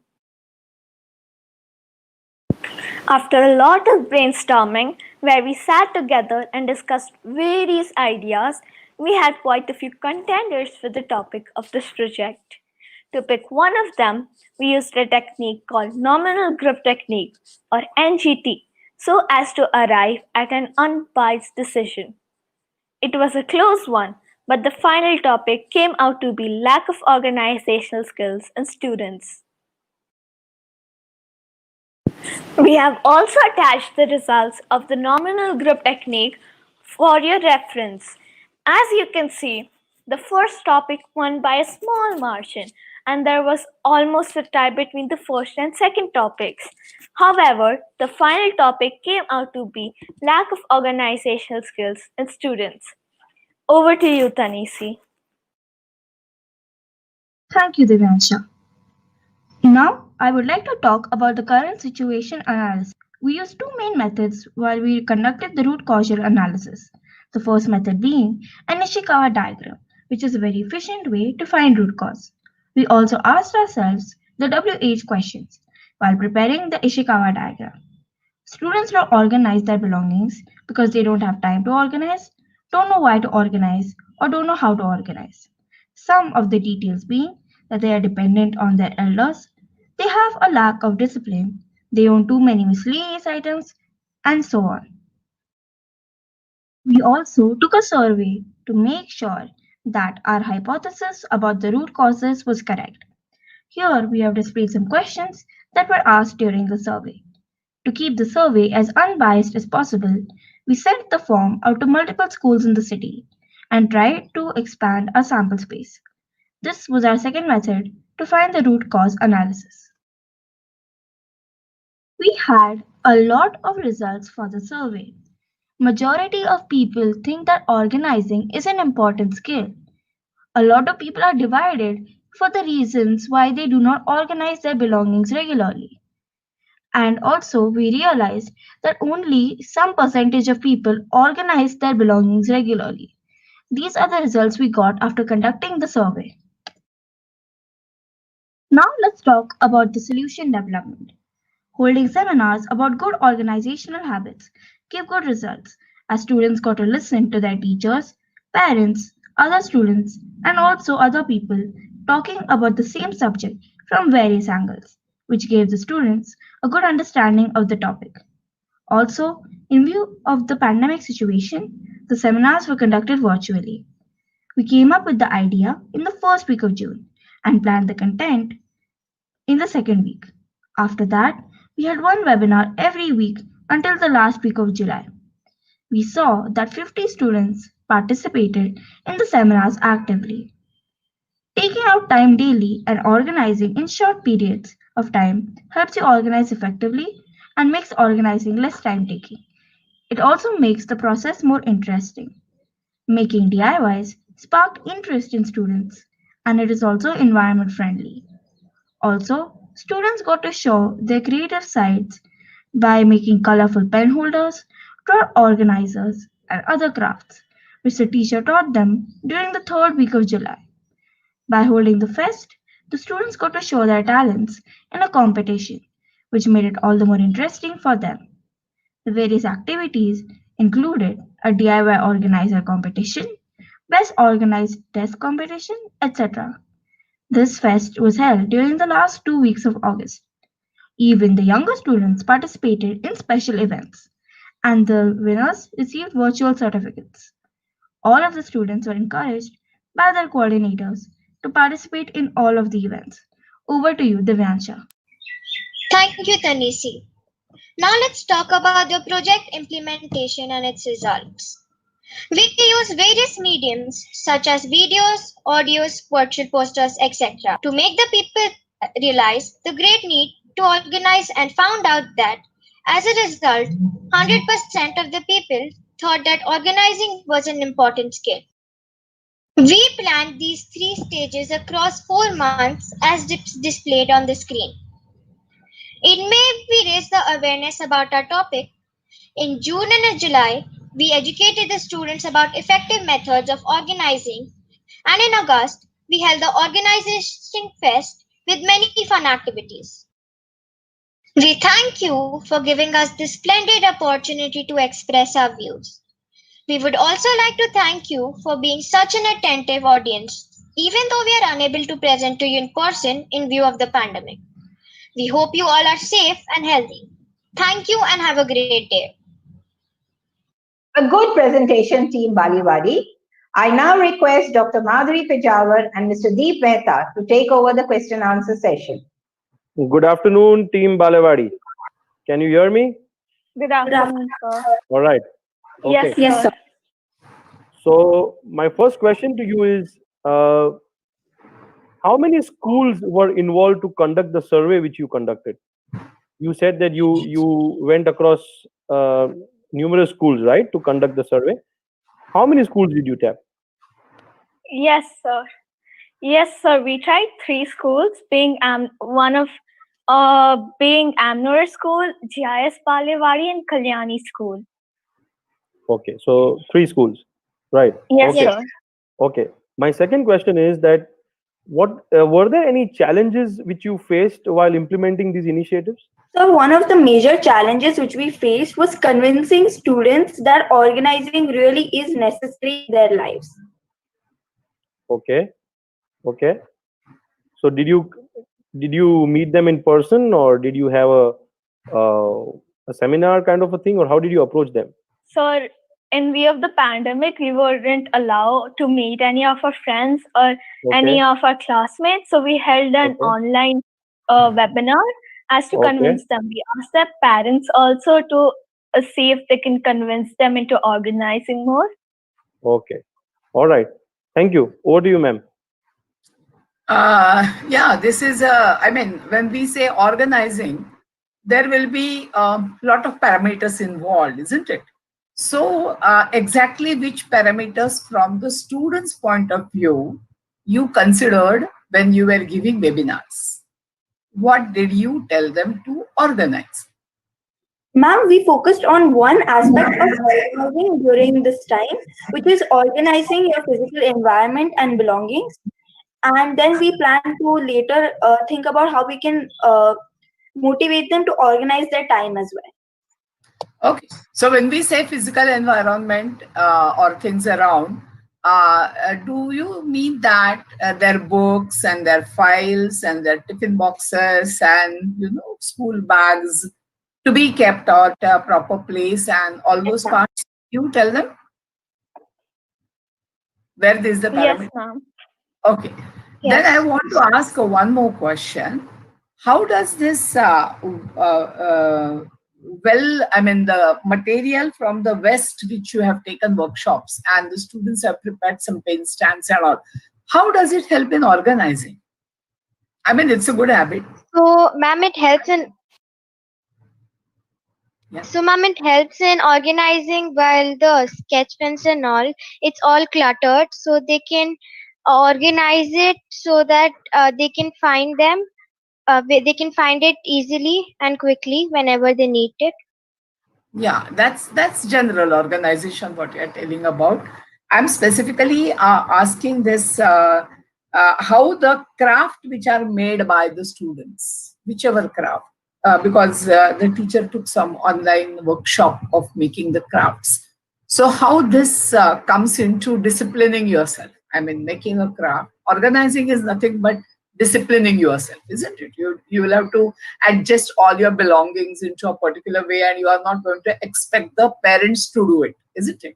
Which generally is the scenario in every house, that the children, as soon as they come home, they think that the parents will take care of their bags and all those parts. But that is the way you have organized. But then my question is how this workshop on making crafts can be useful in organizing oneself. Ma'am, I personally, we feel that students should also enjoy themselves while doing that as a motivation for them, because they will not be wanting to organize regularly if it's a boring experience. And we noticed that students usually enjoy making crafts. So we decided to bring that part of their personality into play here. Okay, very good, very nice. Thank you very much and all the best. Thank you very much. All the very See best. your neat and tidy houses which are kept by you. Thank you, judges and Team Baliwadi. Team Malaysia wants us to think before we click.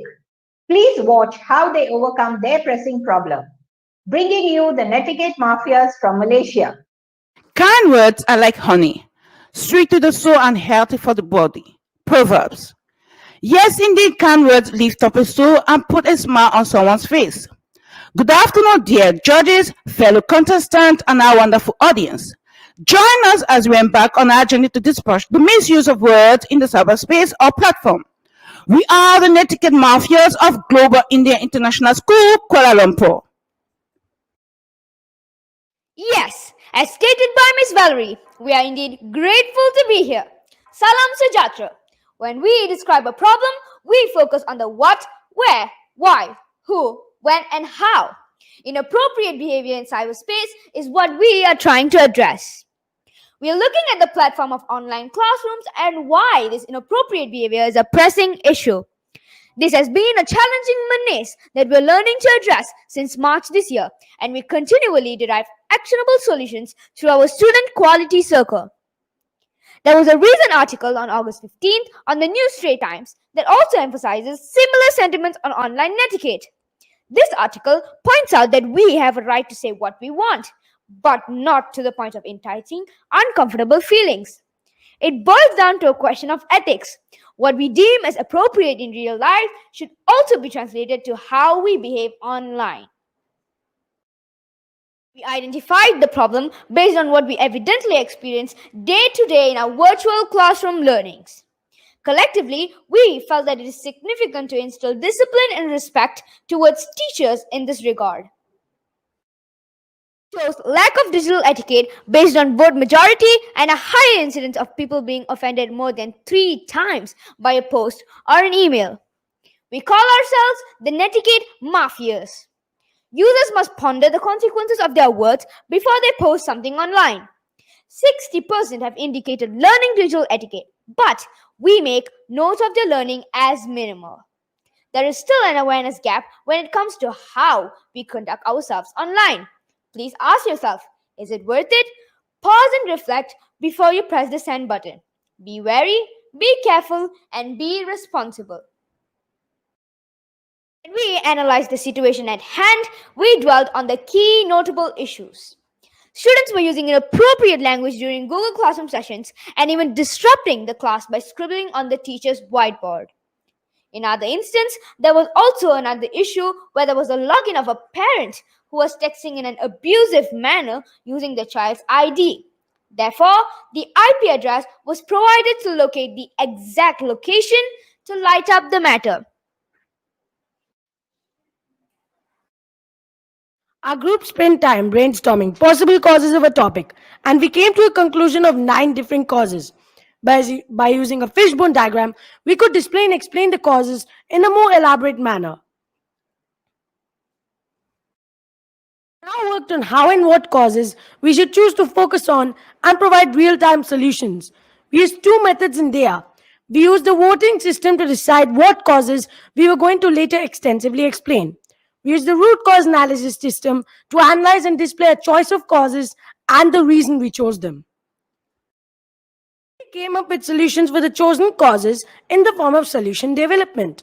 The processes we used to identify the solutions were: we brainstormed possible solutions with the help of each other. We also were able to identify the solutions with the assistance of over 100 teachers, coordinators, and our respected principal. We did brainstorming and came up with possible real-time solutions for the chosen causes. Some of these include conducting workshops on mental and social etiquettes, counseling and motivational speeches by teachers and coordinators, etc. We used the voting system to decide the final solutions we were going to be selecting. The solution analysis diagram further displays the voting system in a clearer manner. The solutions that received the most votes by our team members were: guest speakers are required to be invited to school to spread awareness. Training of teachers should be supervised as well. Teachers should be more experienced to carry out such situations smoothly. Motivational speeches and counseling should be given by teachers. And the final solution is by conducting workshops on mental health and social etiquette. These final solutions were identified by an important method known as brainstorming. The members also had a voting session to decide the possible solutions. These solutions were chosen by our team members as it had been an evident action taken by our school. Now let's get on to the project implementation and the results whose outcomes were surprisingly very positive. Of course, there were a lot of challenges faced throughout this process. Here are a few. Students were still bending some rules. Teachers had to ensure that the annotation had been disabled. Controlling the behavior of students during virtual classrooms also had to be kept in mind. These challenges were addressed aptly as the academic head and coordinators got involved in ensuring the unpleasant behaviors of the student. Now we have to implement these solutions as well. Our implementation plan was counseling, peer-to-peer role play, teachers to handle classrooms comfortably, sharing posters, online workshop, and mental health. Let's get on to the tangible and intangible results which were achieved while implementing the plan. The tangible results were: students started concentrating more in virtual classrooms. In the last 3 months, the attendance percentage had increased to 100%. Students understood about digital etiquette and started increasing their disciplinary level. On the other hand, the intangible results were: parents were satisfied by their child's performance and behavior, and smooth occurrences in the classroom. The results were shared with the cross-functional team by sending general WhatsApp messages in form of reports via mails. The coordinators and academic heads sent daily reports to the principal in context of the daily activities and occurrences. As shown in the graphs, the screen time in hours has a drastic change before and after lockdown. Before lockdown, children used electronic devices for fun, but during and after lockdown, children are using it for educational purposes. In the next graph, we can see that more children are aware about etiquette awareness as compared to before. And as for the remote class behavior, most students are focusing on studies compared to the last few months. Netiquette mafias are not going to stop here. We are going to ensure that this project is carried out even when we come back to the actual classroom, and hopefully we can make cyberspace a safe haven for all our students. Terima kasih from Malaysia. It was a good way how the students of Malaysia found a solution to a pressing problem today. I request Mr. Neetal Zaveri and Mr. Siddharth Naik to take over the question-answer session. Hello, very good afternoon to everyone. Okay, and I think it was a wonderful subject to take for in the very needed in the recent hours. See, I have a question here. During the presentation, you mentioned that there were various causes which were listed down, right? So, I would like to understand which causes were taken for final analysis and improvements. Did you get my question? Yes, I'll take that. Yeah. So we actually listed on many causes, and we found out that after brainstorming, we came up with the idea of only choosing few particular causes, because we thought that too many causes were a lot. So we did voting, and we came up with only few causes. So my specific question was, what were the 1 or 2 causes which you actually identified or shortlisted? Oh, so you mean like which we shortlisted after we voted? Yeah, because I guess the presentation, it was not clear. So just for a clarity, I just want, because it was C1, C2, C3, and C4. So we could not understand which causes were taken and how did you correlate it to the actions which were taken. So the main cause was like the people around us and how like the people around us have affected us. What else? I'm sorry, That's what? it? That's it? Was that the only cause, or I could see there were from C1 to C12, there were around 12 causes, out of which, as per the presentation, you were saying that you use different tools to shortlist some of the causes, and which eventually lead to the improvement points. Okay, fine. So, Nital, want to next question? Yeah. So first of all, good afternoon, and I like the name actually, the mafias, because that represents the topic that you have undertaken, and this is the only catchy name that I could find actually among all the names actually the team. And the topic also is very relevant. I would like to just ask one question. How do you plan to pass it on your learnings to other schools? So I'll take that. Please. So as students during this lockdown, it was a very new experience actually, because it's actually very new. It's online, and no one really knew that we are going to go under the lockdown. So it's very important for us to understand what the teachers are trying to say to us and what they're trying to explain to us, and we must like be able to capture like photo, like that photo capturing thing that we use. So in terms like that, we can always like adapt to this. I mean, it's the new normal now. And so do you mind repeating the question again? Because how do you plan to pass it on your learnings to other schools within GIS or others also? Okay, sir. Yeah, so as a student myself, I'll take myself as an example here. I wasn't even awareness was given, a lot of awareness. Please do not scribble on the teacher's whiteboard. Do not come as an unknown attendee to the meetings. All these awareness were given by the teacher, but we took the learning of them as very, very minimal. So we didn't really take that as a really important thing. But after I got involved in this QC, I could understand every single benefit of this thing, because first of all, I'm very grateful that I've been given this opportunity, because now I get to understand more about this topic and why we should like raise awareness among everybody. Even though they know about it, they should also be aware of the consequences, because some of the students, they fail to understand the importance of it. And I think that if a lot of people are given opportunities to do more QCs like this or do more workshops on this, everybody will get at least the basic idea of what we are trying to implement over here.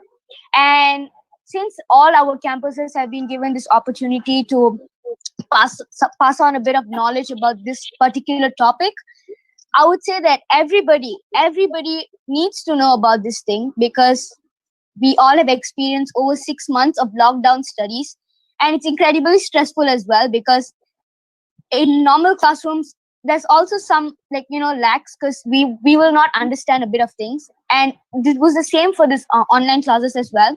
So when we went back to our normal classrooms, which was I think so a month back, we went back to our normal classrooms, we could interact more, even though like we were 1 meter away and all these things.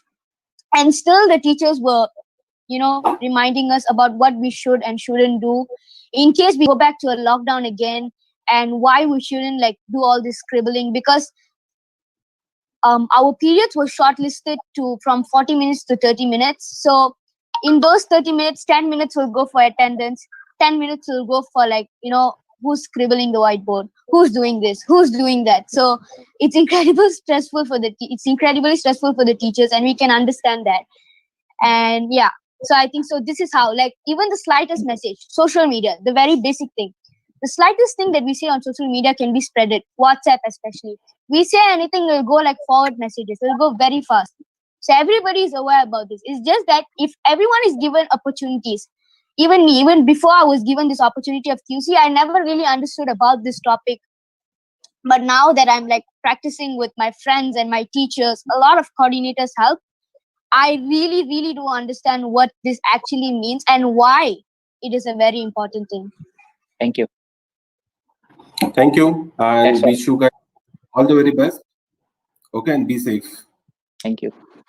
Thank you, judges and Team Malaysia. When our emotional health is in a bad state, so is our level of self-esteem. We have to slow down and deal with what is troubling us so that we can enjoy the simple joy of being happy and at peace with ourselves.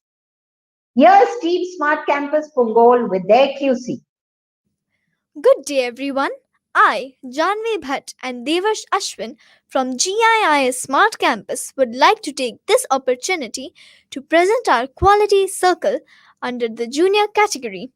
Our project name is Emotional Well-Being and our team members are myself, Devash Ashwin, and the teachers are Miss Anita Tripathi and Miss Sangeeta Singh.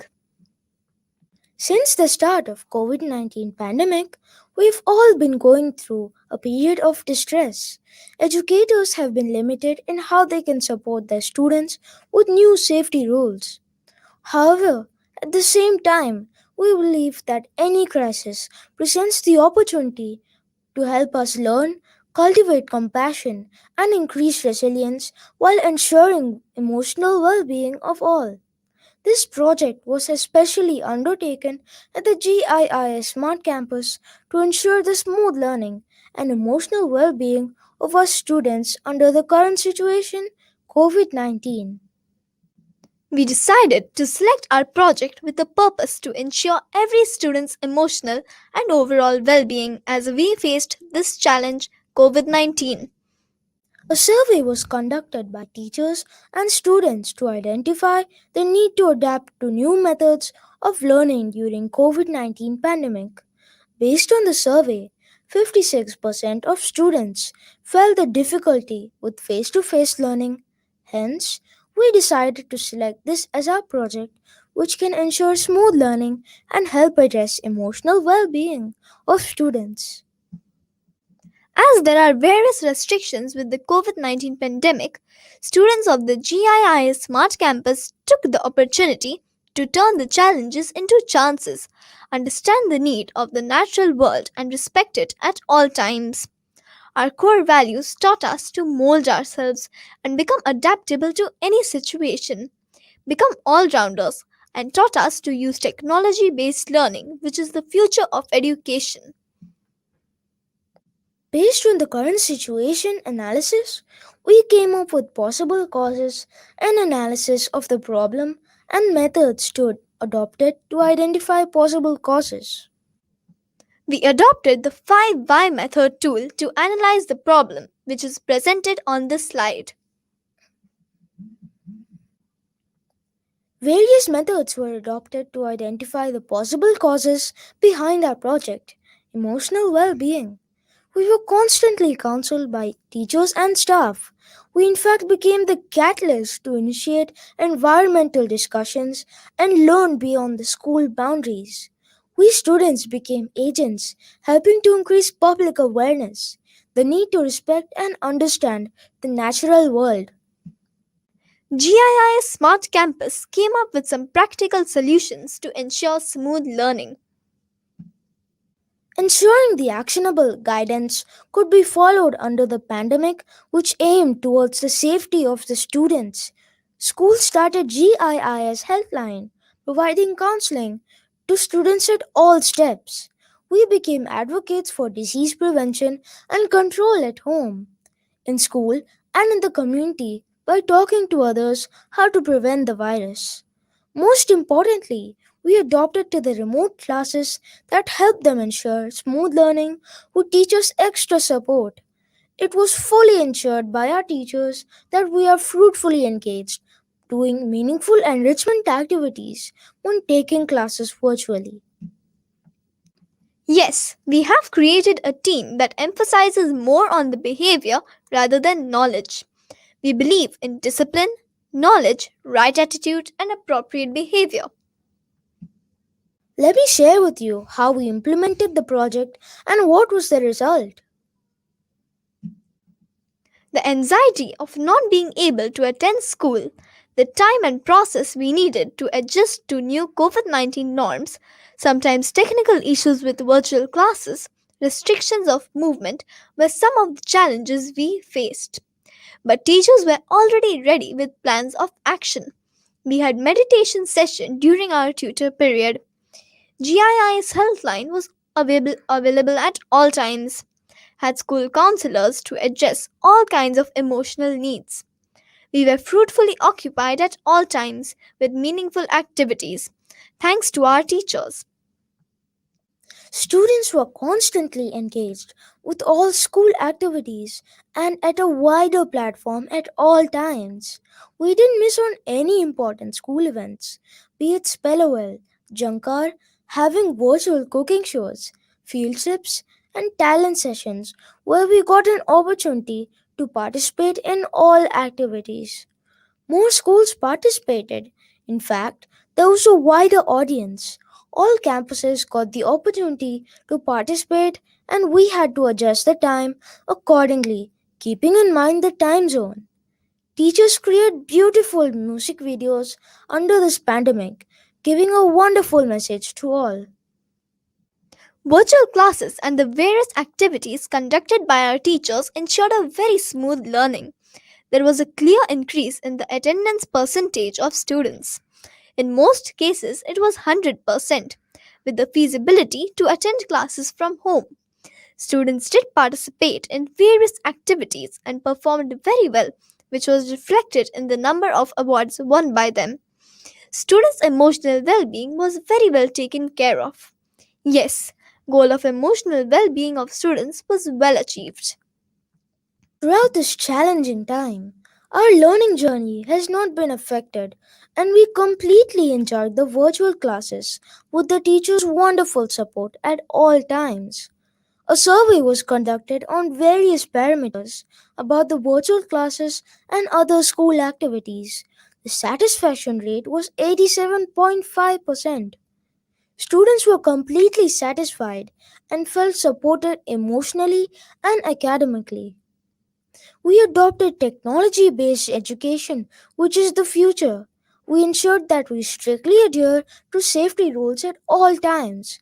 We shared the results with all cross functional teams, and here we are, proudly sharing our learning experience at the Global Excellence Day with all participants and esteemed judges.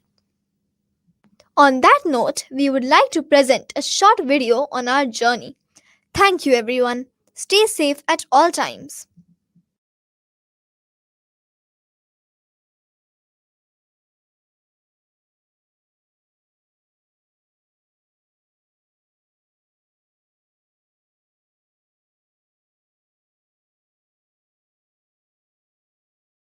That was a stunning presentation from Smart Campus Punggol.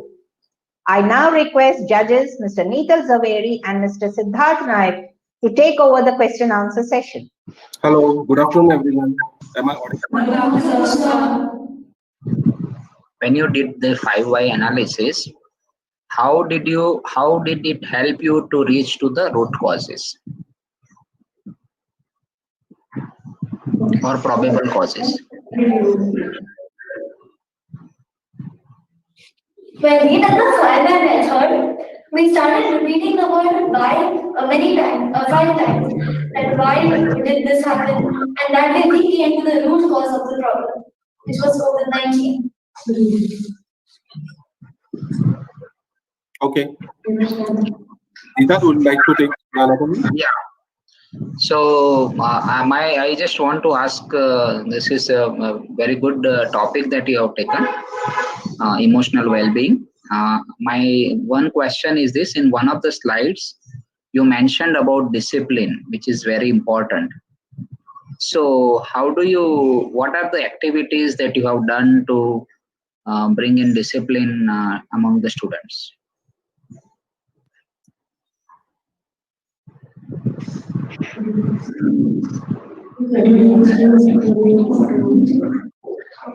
Something that we want the discipline in students was that we encouraged them more, and like this, they were more disciplined.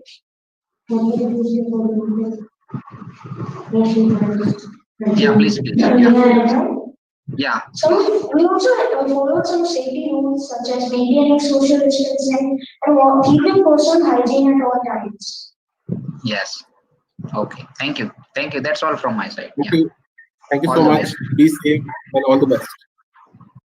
Thank you, judges and Team Smart Campus Punggol. Students look at the current scenario and reflect on how it has affected school life. Let's look at Team Surat's reflections. An exceptionally warm morning to everyone present here. I, Rajeshwari, with my team member from junior category and GI Surat campus, is over here to speak on the topic present scenario and reflection of the students. Problem description. What? Reflection of students' side. Where? Mental and physical growth of students. Due to lockdown, students are facing numerous issues which are physical and mental development. Due to COVID-19, students cannot go to class or play area, so they are not developing physically and mentally. Why? We are missing practical knowledge, getting less opportunity to get, less supervision by teachers, less interest in co-curriculum exercise.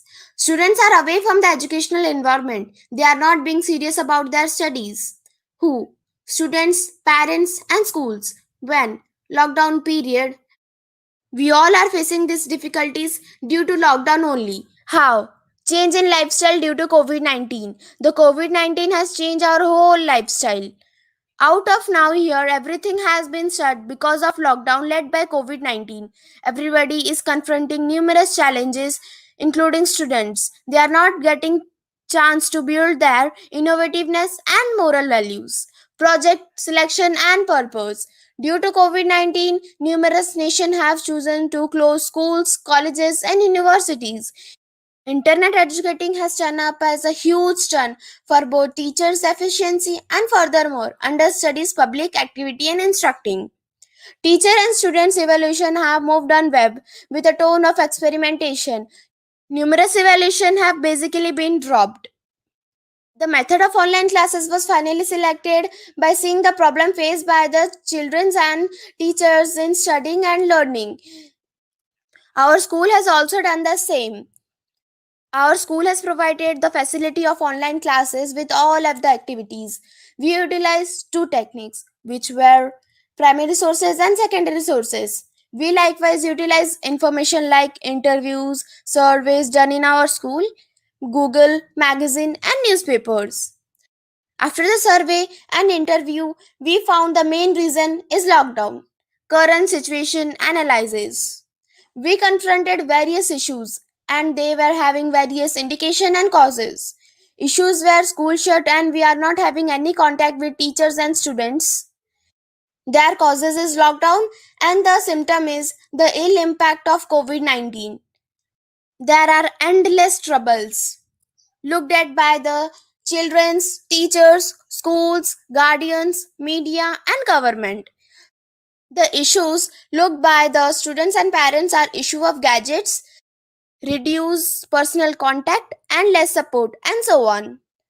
The issue looked at by the educator are not familiar with innovation and not enough time to plan the syllabus.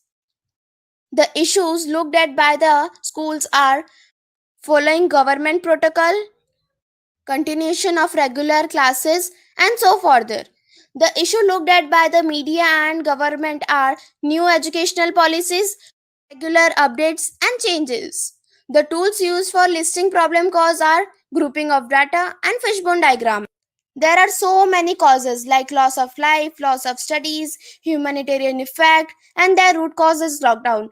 Our studies are stopped in view of lockdown and individuals are losing life and numerous medical problems are additionally there due to lockdown only. By observing the current scenario, we came to the conclusion that lockdown is a just only reason behind all the issues that we faced. These are the issues. Now currently for the solution, I would like to call Naisargi. Thank you, Rajeshwari. So, a very pleasant morning to one and all present over here. Myself, Naisargi Solanki. Solution development. After looking the issues and causes, we finally came to the solutions. We have taken help of some applications to not stop our examinations and studies. which were Google Forms, online classes, MyGIS, Google Classroom, MindSpark, Tata ClassEdge, and WOOCs.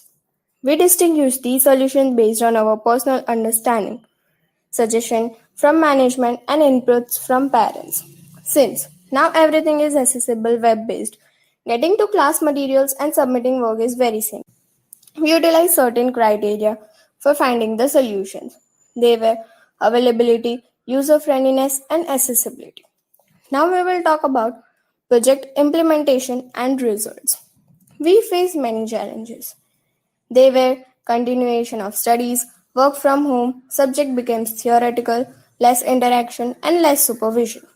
They were addressed by regular online classes, hands-on experience via videos, and other simulation activities, regular morning assembly and vice competition, and giving access to share videos and regular supervision of writing work on Google Classroom. Conversation with management regarding implementation plan and taking ideas from them. Our school has also arranged activities like storytelling, drama, science experiment, debates, etc. Usage of whiteboard for explanation and giving opportunity to students to use the same during class.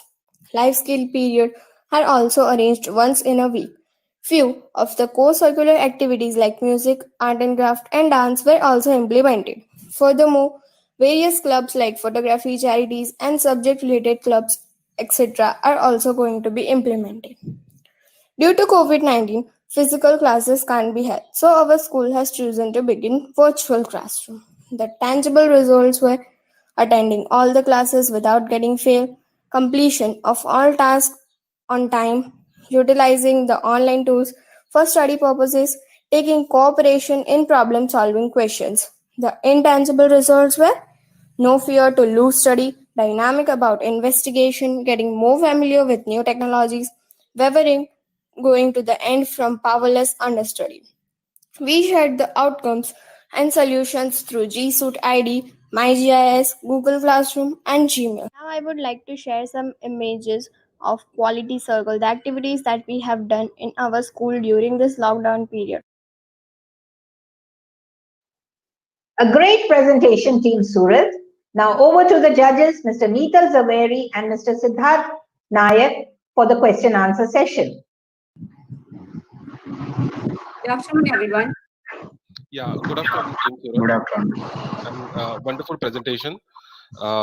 And many congratulations to each one of you who might have part of this project, entire project. Okay. Am I audible clearly to you? Thank you, sir. Yes, sir, you're audible. Yeah.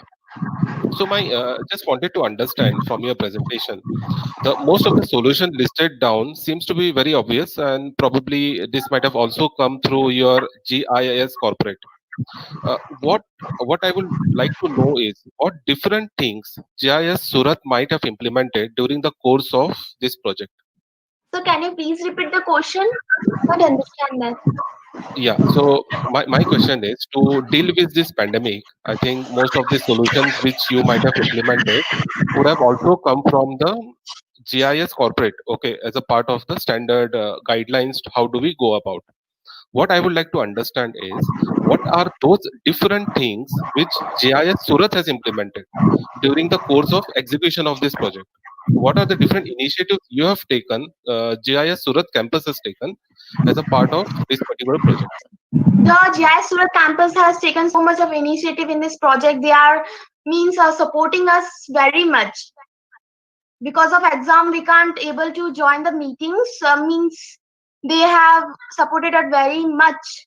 They have given the method of online classes.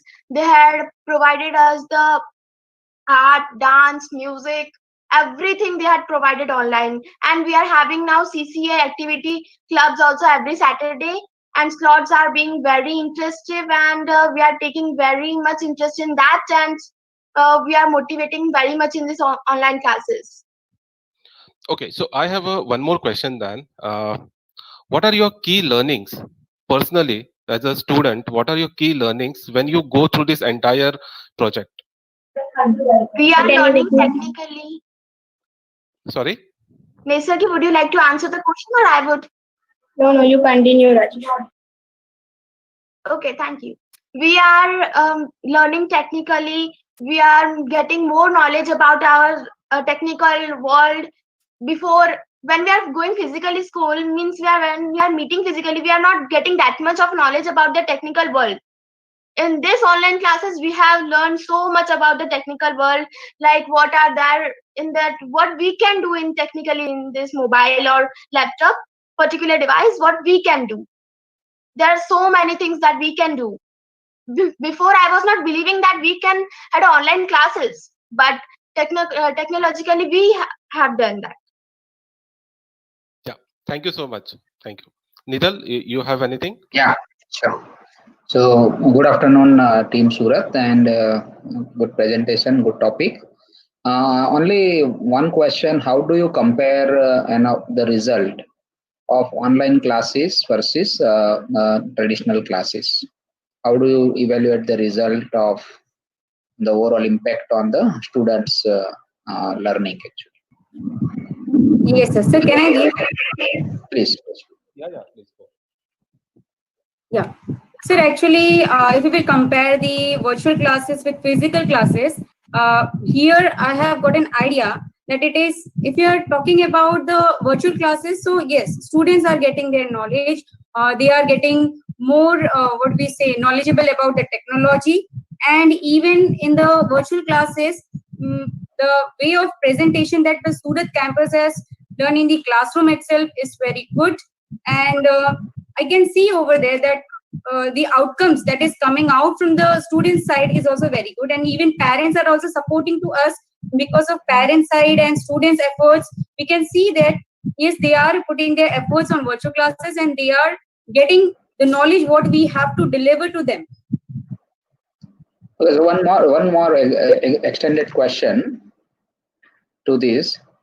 Say, what are the pluses and minuses of online classes? I mean, especially I would say pluses, because minuses we all know actually. What are the plus point of online education? Yes. Yes, Rajeshwari and SLG, would you like to say the answer? Yeah. The plus point of this online classes means they're having very much plus point, means our studies are not stopping, we are getting more education, and the practical means they are giving us virtual knowledge, and we are seeing the Tata classes and Mind Sparks, and so much of apps are there, like Eklavya, Tata classes, Google Classroom. We are getting technical knowledge about that through the online classes only. In physical classes, we would not get this much knowledge that we are getting in the online classes. Okay, thank you. That's all. Sir, I would like to add one more sentence to this answer. Can I? Please. Yes. So actually, the difference that I have seen in the virtual class and traditional class, and the plus point of virtual class is that now students are able to do the basic practical from their home itself. Like we are doing in science especially, and there are certain activities that they are performing in the classroom by staying their home, and with the we can say with the things what is present in their home. By that also they can learn many basic experiments, especially for the science subject and all. And they are very much friendly for the environment nowadays. We can see that curiosity and everything about their knowledge of environment and the things what is happening around us, and what are the solution that we are getting from them also even. Okay, thank you. Good. All the best. Thank you, judges and Team Surat. The fast-changing 21st century world requires passion-driven students who can develop intrinsic self-motivation. Team Abu Dhabi has taken a page out of GCEE and decided to motivate themselves towards excellence. Greetings for the day. We, Global Indian International School, Abu Dhabi, is extremely privileged to participate in Global Excellence Day, saluting the pioneers of Global School Foundation on this Founders Day. Many had seen apples falling, but only one asked why, which created history. Fostering curiosity towards excellence through one of our product, Month of Curiosity, under our award-winning program, Kutuhal, through development of ideas and solutions. From classroom to home, to build the problem-solving skills through self-investigations, focusing on students from KG to grade 12. Throughout the year, irrespective of the situational changes, implementing ideation walls, launching innovator challenges, conducting quality circles and theme-based programs under Month of Curiosity. Selection and purpose of the project. The identification of the project was kick-started by empathizing the student concerns, observing the level of problem-solving skills, that is through GCIE activities. Quality circle programs were conducted during the zero period and brainstorming sessions to provide feedback on handling curiosity questions. Various factors were taken into account for this project selection, that is through popularity in polling, sustainability rate, efficiency of the outcome, and outcome targeted areas. Analysis of the current situation. The root cause analysis was carried out to determine the main ground of the problem, which provided a suitable approach towards identification. Two methods were adopted to identify and analyze the possible causes due to the current situation: Ishikawa or the fishbone diagram and the Pareto chart. The causes were analyzed under four major categories: availability for the program within the timetable, planning and organizing, resource availability, and trainer requirement. The analysis was done to identify the frequency of occurrence of the causes and the level of defect rate. As shown, it was observed through quality circle discussions and polling rate that the importance of planning and availability of resources are the vital concerns of the current situation. Every stage towards the best practice is carried out through quality circle discussions from students to management. The final root cause was analyzed using the stratification process, where the results from Ishikawa and Pareto were combined to find the effect of every cause. Each cause was validated on the same basis by the QC coordinator, teacher, supervisor, followed by the principal, while selecting the final root cause, which is the lack of resources and planning. Development of solution.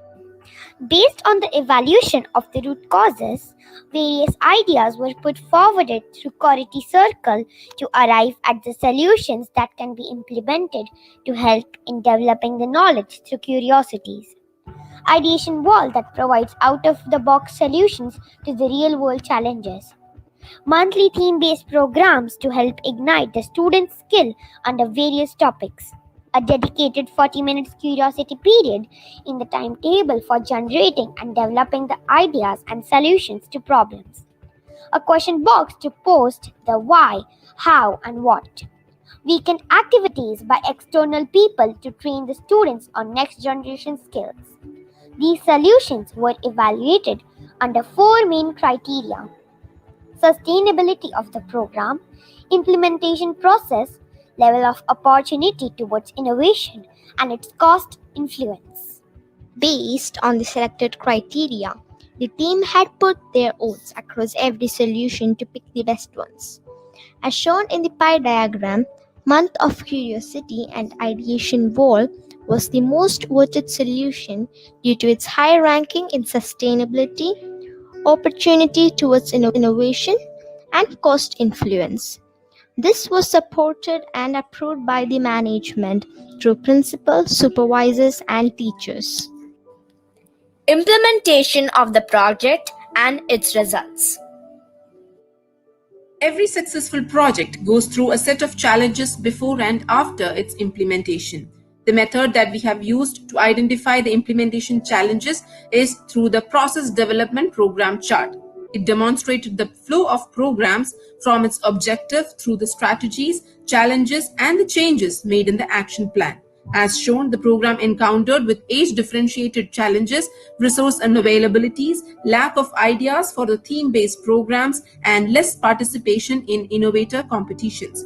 Action plans were made and changed to overcome these problems by implementing 3 ideation walls for providing differentiated questions, using recycle and reuse materials from home and school, the Center for Innovation and Entrepreneurship to give the ideas for theme projects, and certificates and awards to increase the number of participants in competitions. With the PDPC, action plans are monitored periodically to improve the quality of the program and involve more students to engage in continuous learning through unwinding curiosities.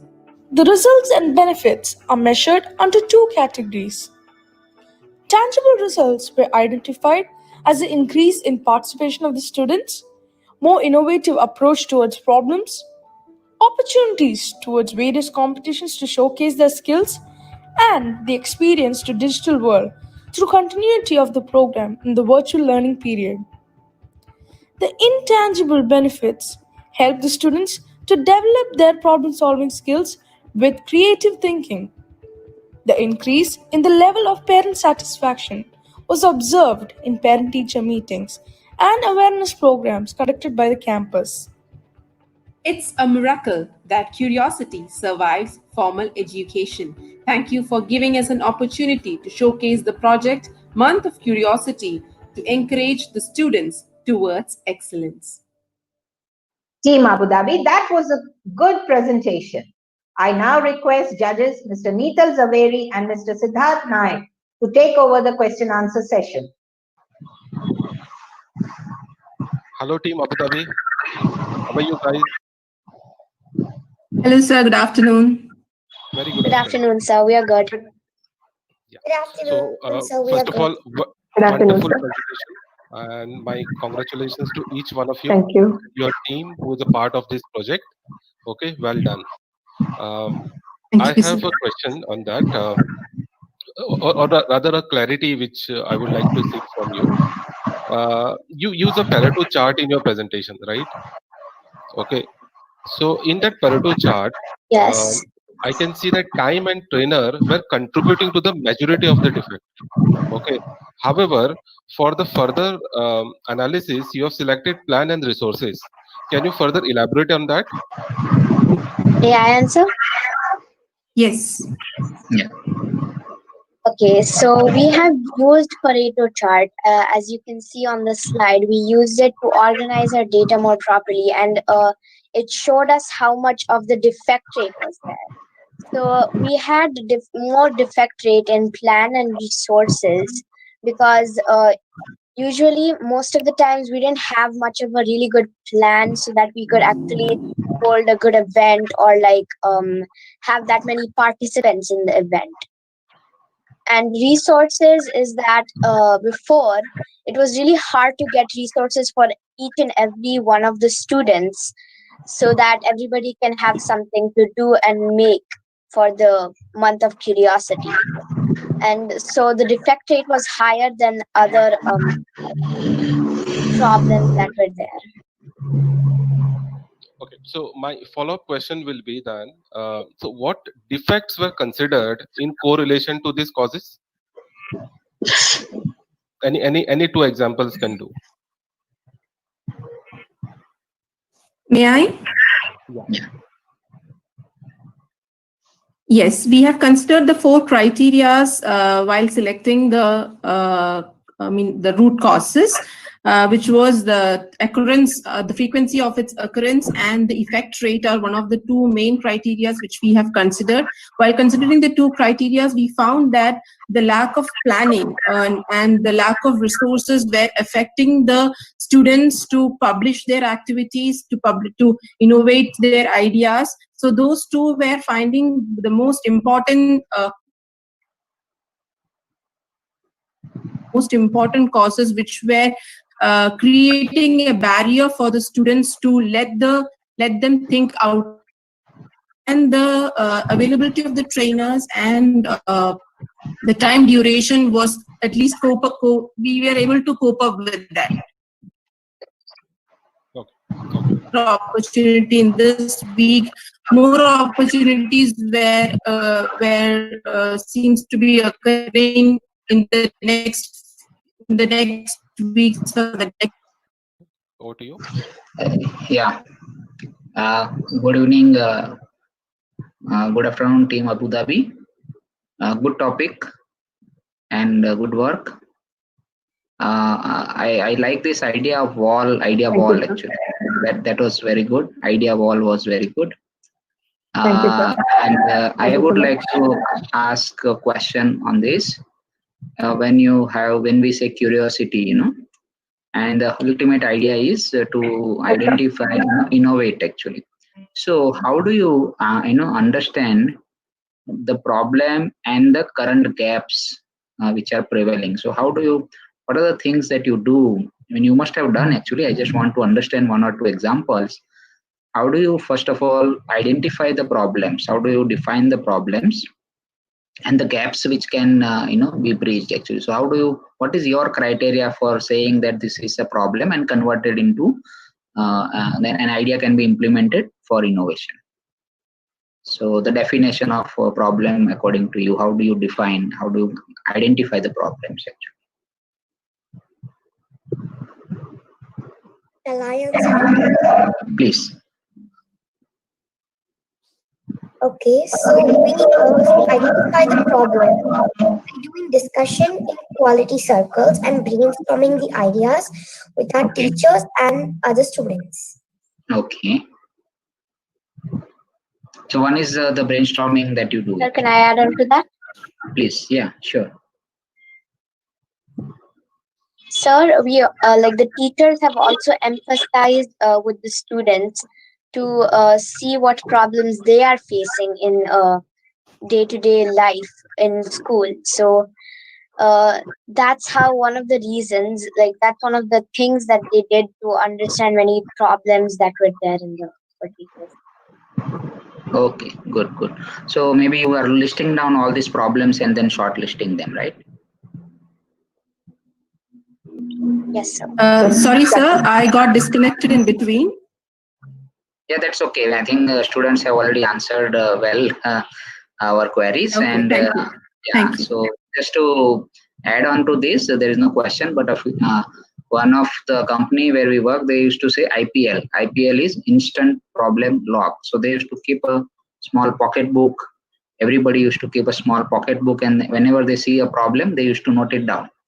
So, just an input actually.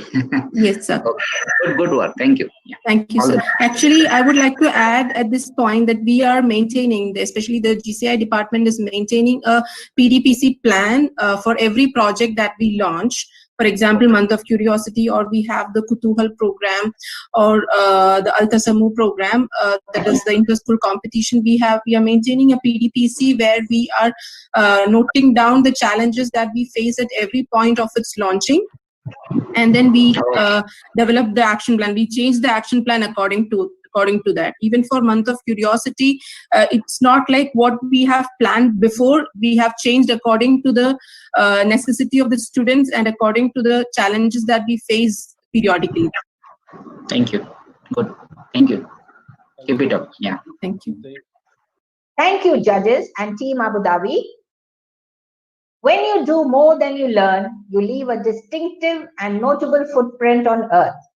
Team Banaghatta have decided to leave a green footprint for others to remember them. Warm greetings from Banaghatta Smart Campus. We are here to take you through the Green Footprints journey towards the future of tomorrow. As the popular quote goes, Earth does not belong to us, we belong to Earth. Take only memories, leave nothing but footprints.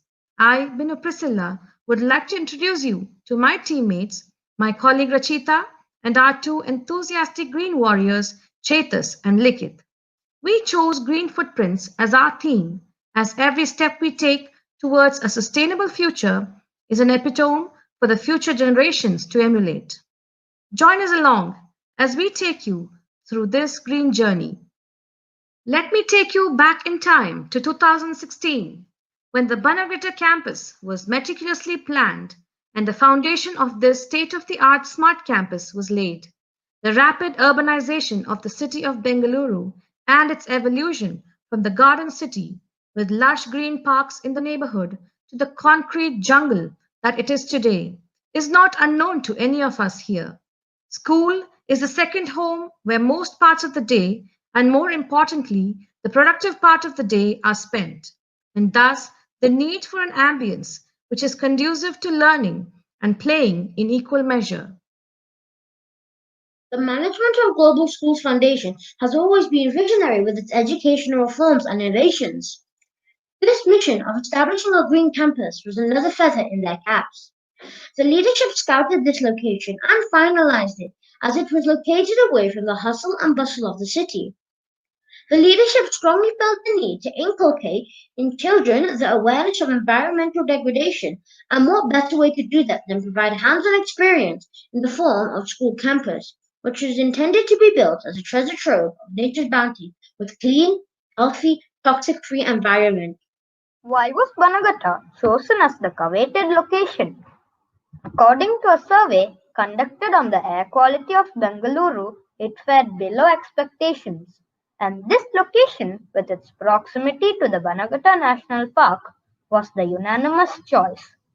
The national park and the deciduous forest in the vicinity enhanced the charm, and the vibrant flora and fauna adding to the biodiversity was the ultimate clincher. A school such as this was the need of the hour, with a vision of greenery and compatibility with nature. Green spaces became the need of the hour in the educational sector due to several reasons. It is a known fact that a high level of pollution is the cause of lack of concentration and reduced attention span in students. The campus being sufficiently green and away from the din of the city traffic has been a soothing factor, not just for the sight but also for the ears. Pollution causes health issues in children, such as memory retention and exhaustion, and can also hinder the learning environment. When one enters this green haven, what strikes you is the abundant sunlight which welcomes you with open arms. The goodness of fresh air and natural light permeates into the classrooms and the entire building. With zero dependence on electric lights and leads to reduction of energy usage, students remain cheerful and exude radiance like the sunshine throughout the day. If the daffodils inspired William Wordsworth, our children have many nooks and corners in the school to choose from to indulging themselves with poetry writing. It's said that many great pieces of art were conceived as nature with its backdrop. The birds chirping, wind flowing, and water gushing are all manifestations of music. Every project comes with its share of challenges, and so did this. There was a lengthy process of planning and approvals that the leadership had to undergo. Green projects such as this take time to build, but as I said earlier, challenges can be converted to opportunities, and thus these were overcome with time, and what we see today is a labor of love for nature and greenery. The school was built with breathable materials. Water, the elixir of life, was conserved by ensuring the setting up of an STP. Stones and pavers ensured that the soil was not being washed away due to rain. Medicinal plants and herbs were also planted to ensure children are sufficiently exposed to various ways in which gardening can prove beneficial for the green cover. Did the leadership project achieve what it set out to do? Definitely. Steps were taken to make the campus a true exemplification of modernity coupled with the old world charm of the countryside. Inside the school, what you get to see is a state of the art infrastructure which symbolizes digitized learning along with scientifically designed activity classrooms. What you see outside is a rustic feel good view of Mother Nature in all its glory. The traditional Indian methods of teaching and learning amidst nature are reinforced through the external structure. Attendance saw an increase of 95%. Consumption of packaged food also saw a decrease from 80 to 6%. The school is a complete no plastic zone. Food can be carried only in metallic containers and has become the way of life for the children studying here. The school also has a compost pit to ensure the recycling of waste. My campus, my tree is an ongoing plantation drive through which children get to observe the growth of the plant and grow along with the plant. Eco Club in campus? Nurture the nature, raise awareness, and sensitize them about the need to establish a green planet for the future. Well, the transformation is for all to see. Where we started off and where we are today is a compelling story. We have more to come: a butterfly park, a lily pond, a Japanese rock garden, vertical garden, and a brand new sports arena. Thus began our Green Footprints journey. Thank you, one and all, for having given us this opportunity. Special thanks to our respected principal, Dr. Sharmila Malik Chaudhary, for her guidance and mentorship. Thank you, my able teammates. It has been a rewarding adventure indeed. Team Banaghatta, you will definitely be remembered for years to come. That was a good presentation. I now request judges Mr. Neetal Zaveri and Mr. Siddharth Naik to take over the question answer session. Yeah, very good afternoon, team. I think wonderful presentation and beautiful Good afternoon, sir. campus as well. A beautiful campus. Someday I would like to visit this campus because it's so beautiful. So I think the photographs are Thank you, sir. amazing, and the plants which you have spoken about, butterfly garden and all those things. I definitely would like to have a look at the campus. Okay. First of all, I would like Thank you, to sir. congratulate each one of the team members because maintain this kind of a campus and to continue or sustain it, there will be a lot of efforts which are required. Okay, so many congratulations to all of you. I would like to understand only one thing. I think most of the actions which are listed in your project presentation, I believe it was a part of the design. Okay, when this construction was happening. Okay, so post construction, what are those initiatives you are taking to further enhance it and sustain it? So Well, we've taken multiple courses to sustain the landscape. And as you've seen in some pictures, there was a little shack. We had to remove the shack. And from there, it was just open land ready to be built on. yes, Nital, you like to? Yeah, so good afternoon and wonderful presentation, team. Banaghatta, I could remember when I visited the National Park of Banaghatta. So this is very. I just want. I like some of the ideas. Like the beautiful flowers that you showed, and one of the slides, and also some ideas like no plastic. That is a very good thing. You have mentioned that the plastic packaged food consumption has reduced from 80% to 6%. So in fact, I have two questions. One is regarding how did you manage that reduction of 80% to 6% in packaged food? Was it for health or was it for environment? That is one thing. And the second thing is, second question is, you have mentioned in one slide that you have Eco Club. And this Eco Club has some 20 plus 3 members, okay? And so I just want to know how are you planning to, enroll more members in this Eco Club? So these two questions, yeah. So thank you, sir, for such aspects about our school. We have reduced this plastic by mainly changing the way food is given in the canteen. Like since before we used plastic, now we are using metallic containers to carry food, water around. And we've done this for environmental and health changes, which has been a good improvement in the school so far. Okay. For the answer for the second question is, when you join the Eco Club in the campus, you ask, you join. And the Eco Club in the campus has been working very hard to improve the school in a very eco-friendly way. Like planting trees on the sides wherever we can. Planting, as you see in some of the pictures, we have planted saplings for New Year's or whenever we can, we just plant some saplings. And you've also seen we have a compost pit, which also ensures recycling, and that is used for manure for some of the plants. Okay. I would like to add a Thank you. point, sir. Yeah. Sir, waste segregation is also done by the students. So Okay. that is also one more thing in the Eco Club that's done. Okay. Very good. Very good. So wonderful. I think with the butterfly thing coming up and this Japanese rock garden, it is going to be one of the tourist place also. Thank you. Thank you very much. Thank you, sir. Thank you, judges and Team Banaghatta.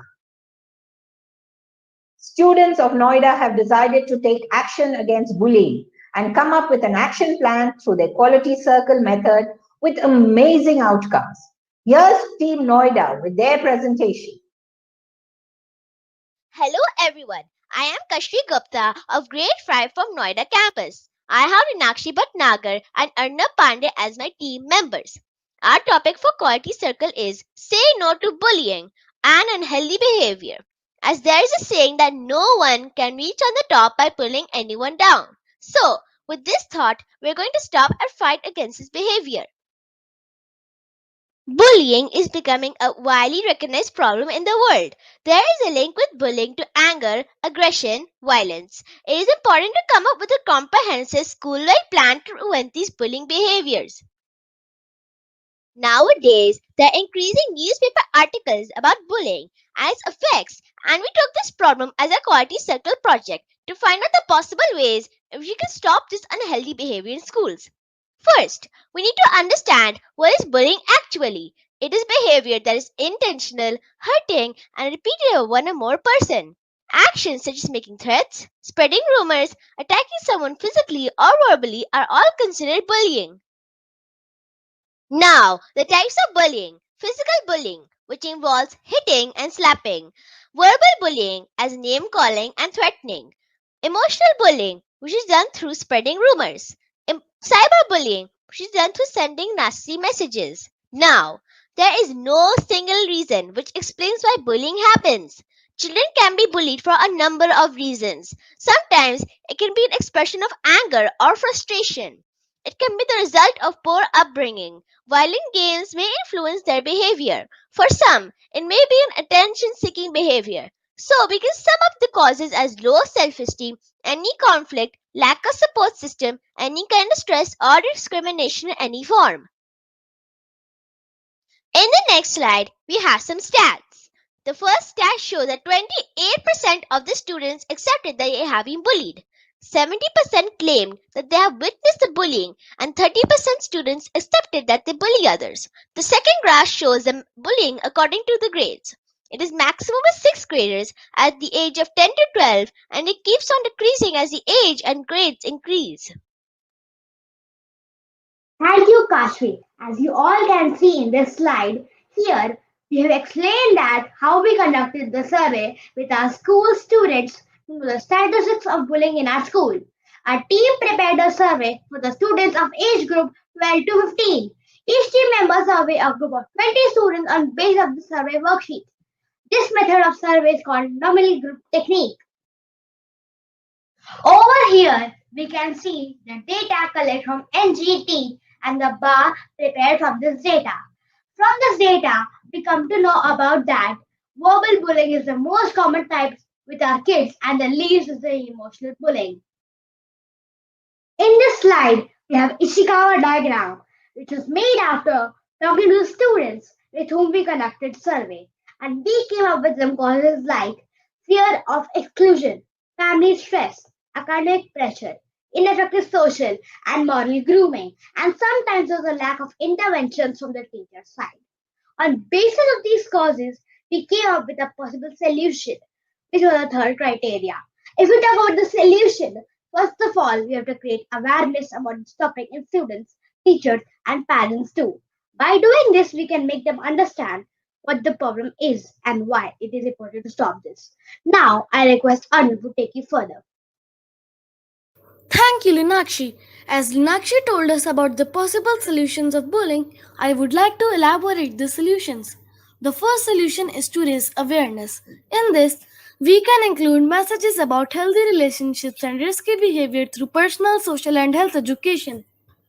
Conducting programs which educate students, parents, and teachers about respect and responsibilities. Second solution is to counsel and engage parents. Counseling of parents is also an effective method to prevent bullying.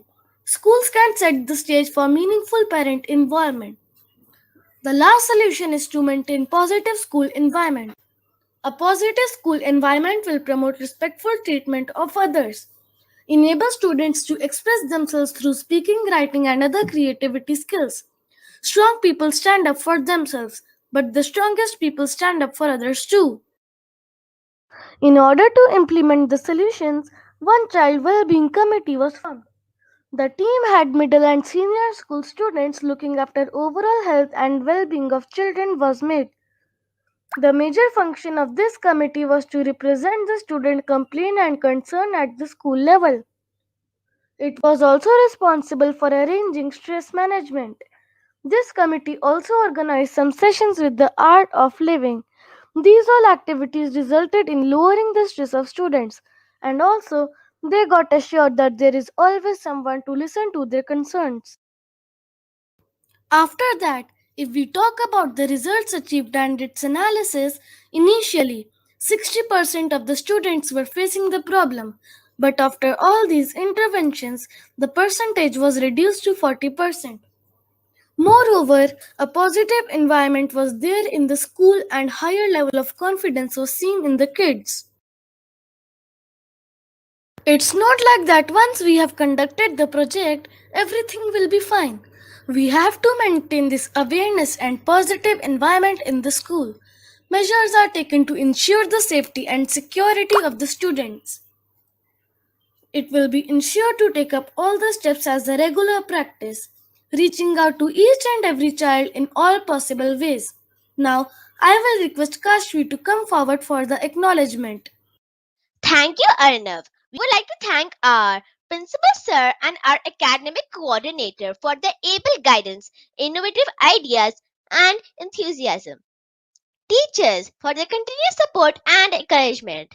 Students and friends have actively participated in all activities and supported us in making our project a grand success. Thank you, Noida, for the nice presentation. I now request judges Mr. Meetal Zaveri and Mr. Siddharth Naik to take over the question answer session. Good afternoon, everyone. Hope I am audible. Good afternoon, sir. Good afternoon, sir. Very good afternoon, sir. Yeah, Afternoon, very sir. good afternoon. I think I like the topic very much. I think most relevant topic in today's context. Okay, must congratulate the person who might have thought about this topic. Okay, because we see that there are a lot of issues. I mean, students face when they grow up, and you are trying to inculcate those behavior in the school life. Okay, so that can be a better students when they move to the colleges. Very good topic. Just wanted to understand one thing. Thank you, sir. So when you have done this survey, okay, so what was the sample size you have taken for this survey, and how do you? So although you have listed down in order to sustain this initiative, what are those specific actions you are putting as a part of your curriculum or taking it forward so that it's a part of your curriculum now? Some measures are taken to ensure the safety of the students, reaching out to each and every child in all possible ways, involving more and more students in different activities that we are taking, and it will be ensured that we will take all the steps as a regular practice to maintain the sustainability. Okay. And what about the sample size? What is the sample size you have taken for your survey when you conducted your survey? Sir, we have taken a sample group of 20 students. Okay. Okay. Nitin, over to you. Yeah. Good afternoon, Team Noida. And again, this is a very good topic. Good afternoon, sir. Very good topic in different topic than all others. and also a very relevant topic actually. And I like the idea of the student well-being committee. So, and where even students only are running that particular committee. So that is a very, encouraging thing that you are doing. So my question is this: how do you report the incidents of bullying? Is there any kind of a system or process where somebody like this committee must be receiving something now, some feedback or some kind of complaints or something like that? What is the mechanism that you are having to capture those voices of the victim? Service them. Yeah, please. Yes, Kashvi. Arnav, you can answer. How do you treat the concerns and complaints when they will come to Child Wellbeing Committee? What do you do further for that? Sir, after the complaints read to Child Wellbeing Committee, the Child Wellbeing Committee would take that concerns and complaints to the school level so that we can find solutions for these problems. Okay. And how do you record all these incidences? Is this being recorded and analyzed further or for future improvements? How will you keep record for these problems that they are not, repeating again and again? Who is going to keep the record for the same? Sir, the Child Wellbeing Committee will keep record of these and we will analyze these so that we can find out whether the solutions that we are doing is doing any change in the students or in the surrounding or not. Very good. Good. Thank you. Very good. Good job. Keep it up and all the best from my side. Be safe. Thank you, sir. The presentation by all our teams was so good, which has made the jury members' task very challenging. We will now allow time to the jury for deliberation as they decide the final results.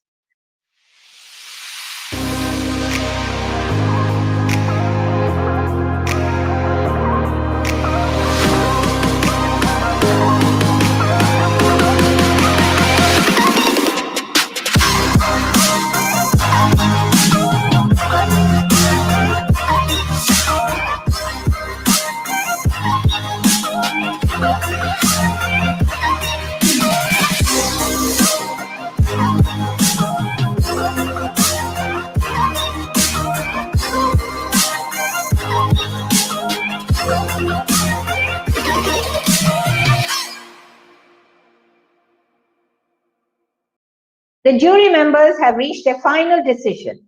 Before I announce the winners, I request the jury members to say a few words.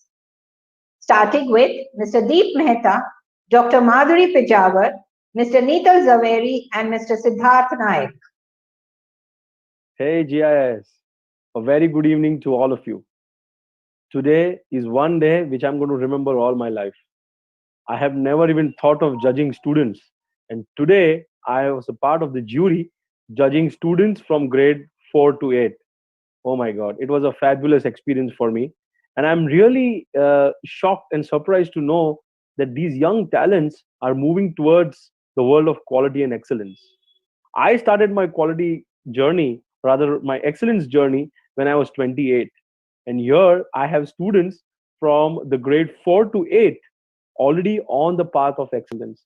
This shows that GIS is always number one in taking excellence and quality to the peak in their day-to-day routine.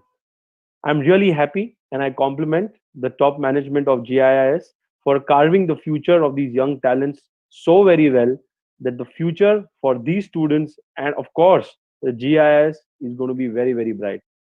I thank the Global Schools Foundation, Mr. Ratin Khandadia, and Atul sir for giving me this opportunity to be a part of the jury to assess these quality circle presentations. I look forward for such interactions in the future, and I wish all the very best to all the students, the team, staff, teachers, and parents from me for all time to come. Good luck, stay safe, and stay healthy. Thank you very much. Hello, everyone. I will say good evening to all of you and good afternoon to us. We are talking from India. This was an excellent journey for last 5 hours. The presentations were so good. I congratulate the Global Excellence team, the global school team, all the teachers, all the students, all the supporting staff in the school and even now in the conference who have taken this quality initiative. I could see it right from the day I was offered as the judge that there is a quality and excellence thrust in the organization. And we always feel that this particular culture of one country is good, this culture of another country is good, and so on. You are taking a step so big that it is a global excellence.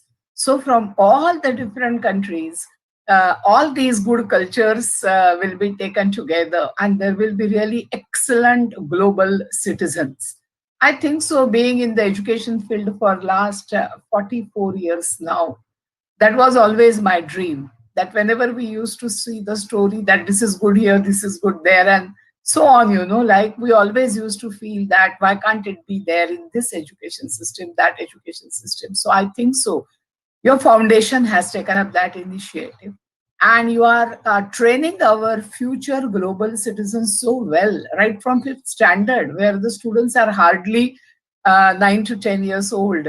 You are teaching them the quality in their life, the quality in their behavior, the quality in their organization, the quality in their presentation, the quality in their speech, the manners, social manners, being so techno-savvy and so on. I mean, the praise will be endless if I go on speaking, but I'm really thankful for giving me this opportunity to see this quality journey and sharing with you the day of global excellence. I can say I'm really thankful to the Global Excellence team for giving me this chance and viewing all these presentations. And I mean, being with the students is always the dream of the teacher. Thank you very much. Yeah, good evening, everybody. And this was a great day today, actually. And I was very happy to be part of this process. And it was very difficult for us to judge all the teams. All the teams have made great efforts, and it is really appreciable. I would like to say that there is nothing like a winner or loser. Of course, to create a competition, we have to declare somebody as a winner or winner today. But I think all the teams have won.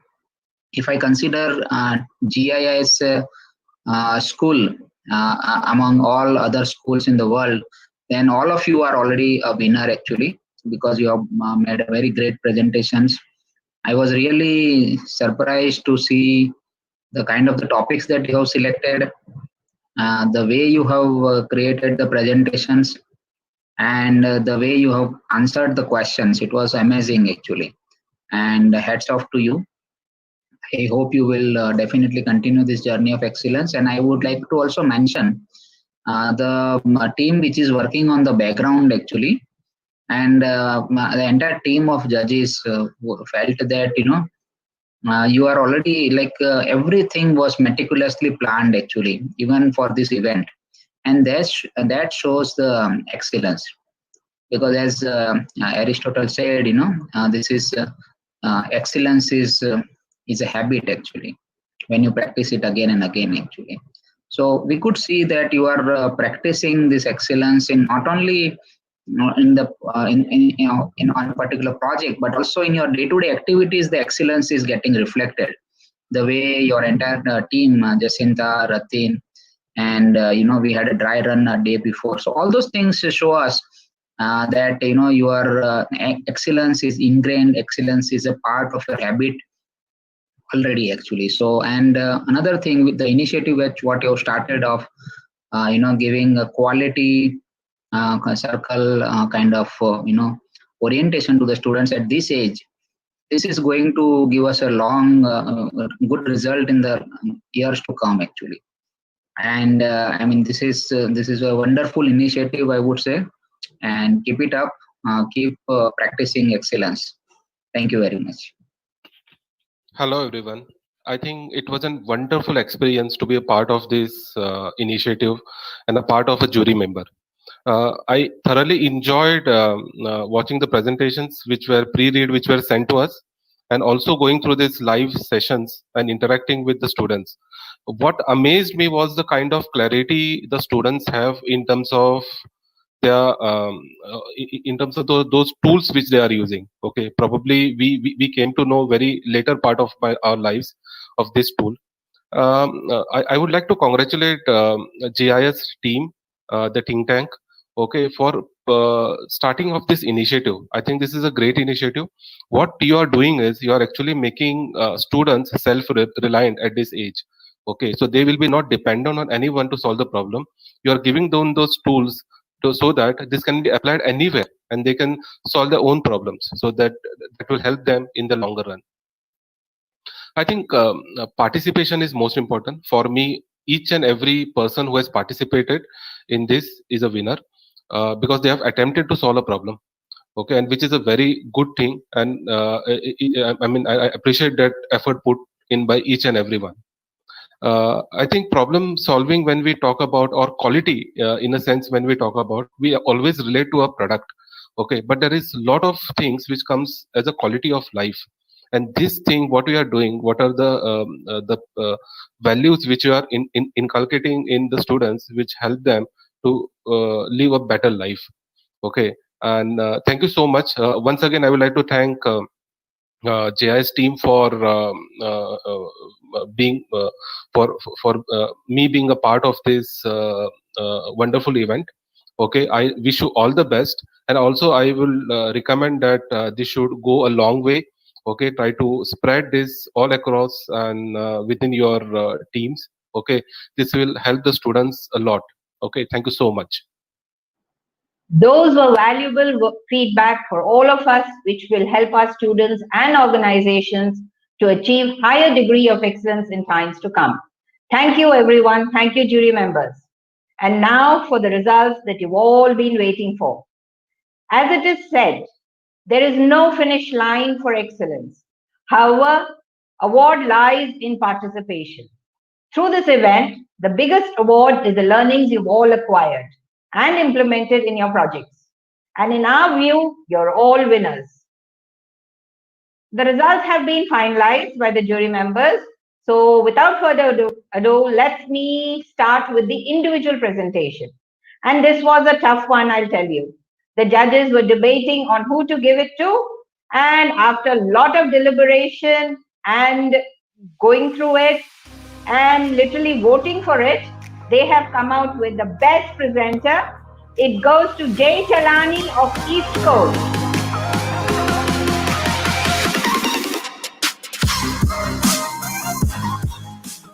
Next up is the best presentation. And this goes to Smart Campus Punggol.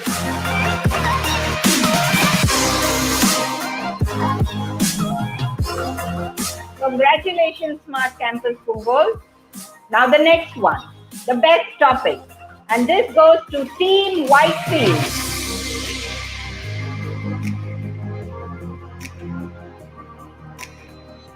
Well done, Team Whitefield.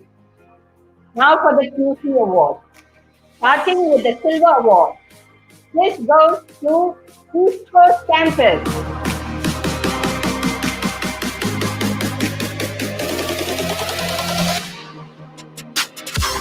The Gold Award goes to Noida Campus.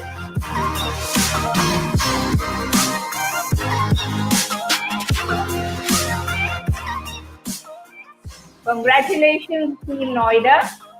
And now for the final one, which you've all been waiting for.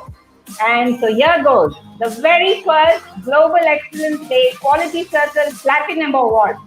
And this goes to Team Ahmedabad.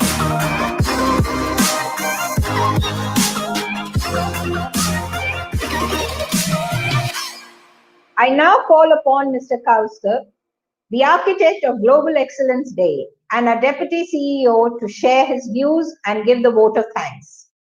Hello, everyone. This has been a great day of innovation and exchange of ideas. Tomorrow, 18 September is the Foundation Day of Global Schools Foundation. Over the last 18 years, Global Schools Foundation has done exemplary work in the field of excellence and quality. And today, GSF has become a fountainhead of education excellence. In order to celebrate this spirit of excellence and to commemorate our Foundation Day, we have decided to host the Global Excellence Day every year on the 17th and 18th of September. I'm sure you are all as mesmerized as I was at the great display of talent by our students who conceptualized and presented such advanced quality circle presentations with so much ease. Their confidence, poise, and articulation needs a big round of applause from all of us. Celebrating Global Excellence Day has been a great idea, and I congratulate the Global Center for Education Excellence team under the leadership of Ratin for making it a big success. Such celebrations make our Foundation Day even more significant, not just because it showcases our achievements, but also because our students are getting a platform where they can present their ideas and opinions in front of a large audience. Eventually, they emerge as confident leaders who can share ideas and views that will make a positive difference to the world.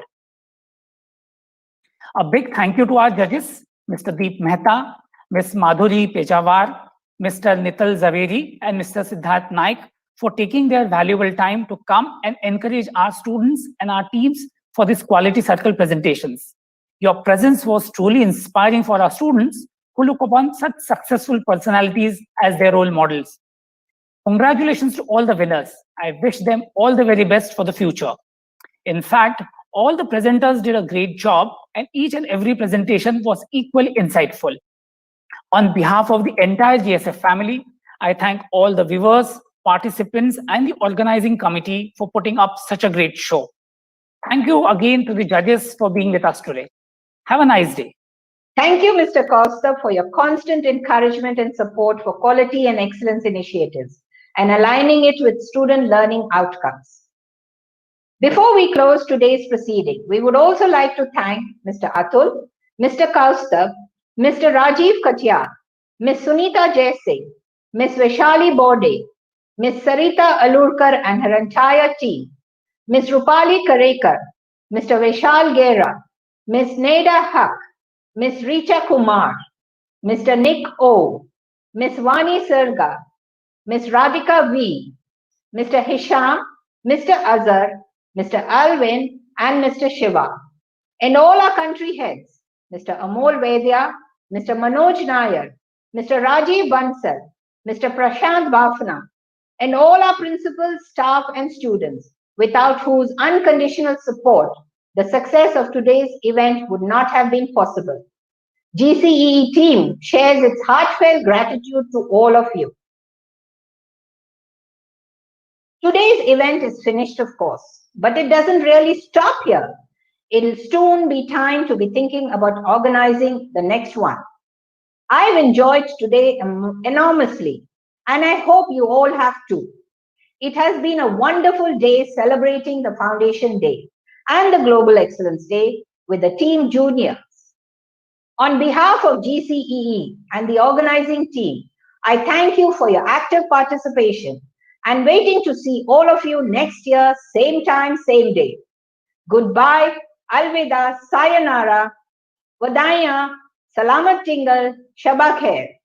This is your host and host, Jacinta from Team GCEE, signing off.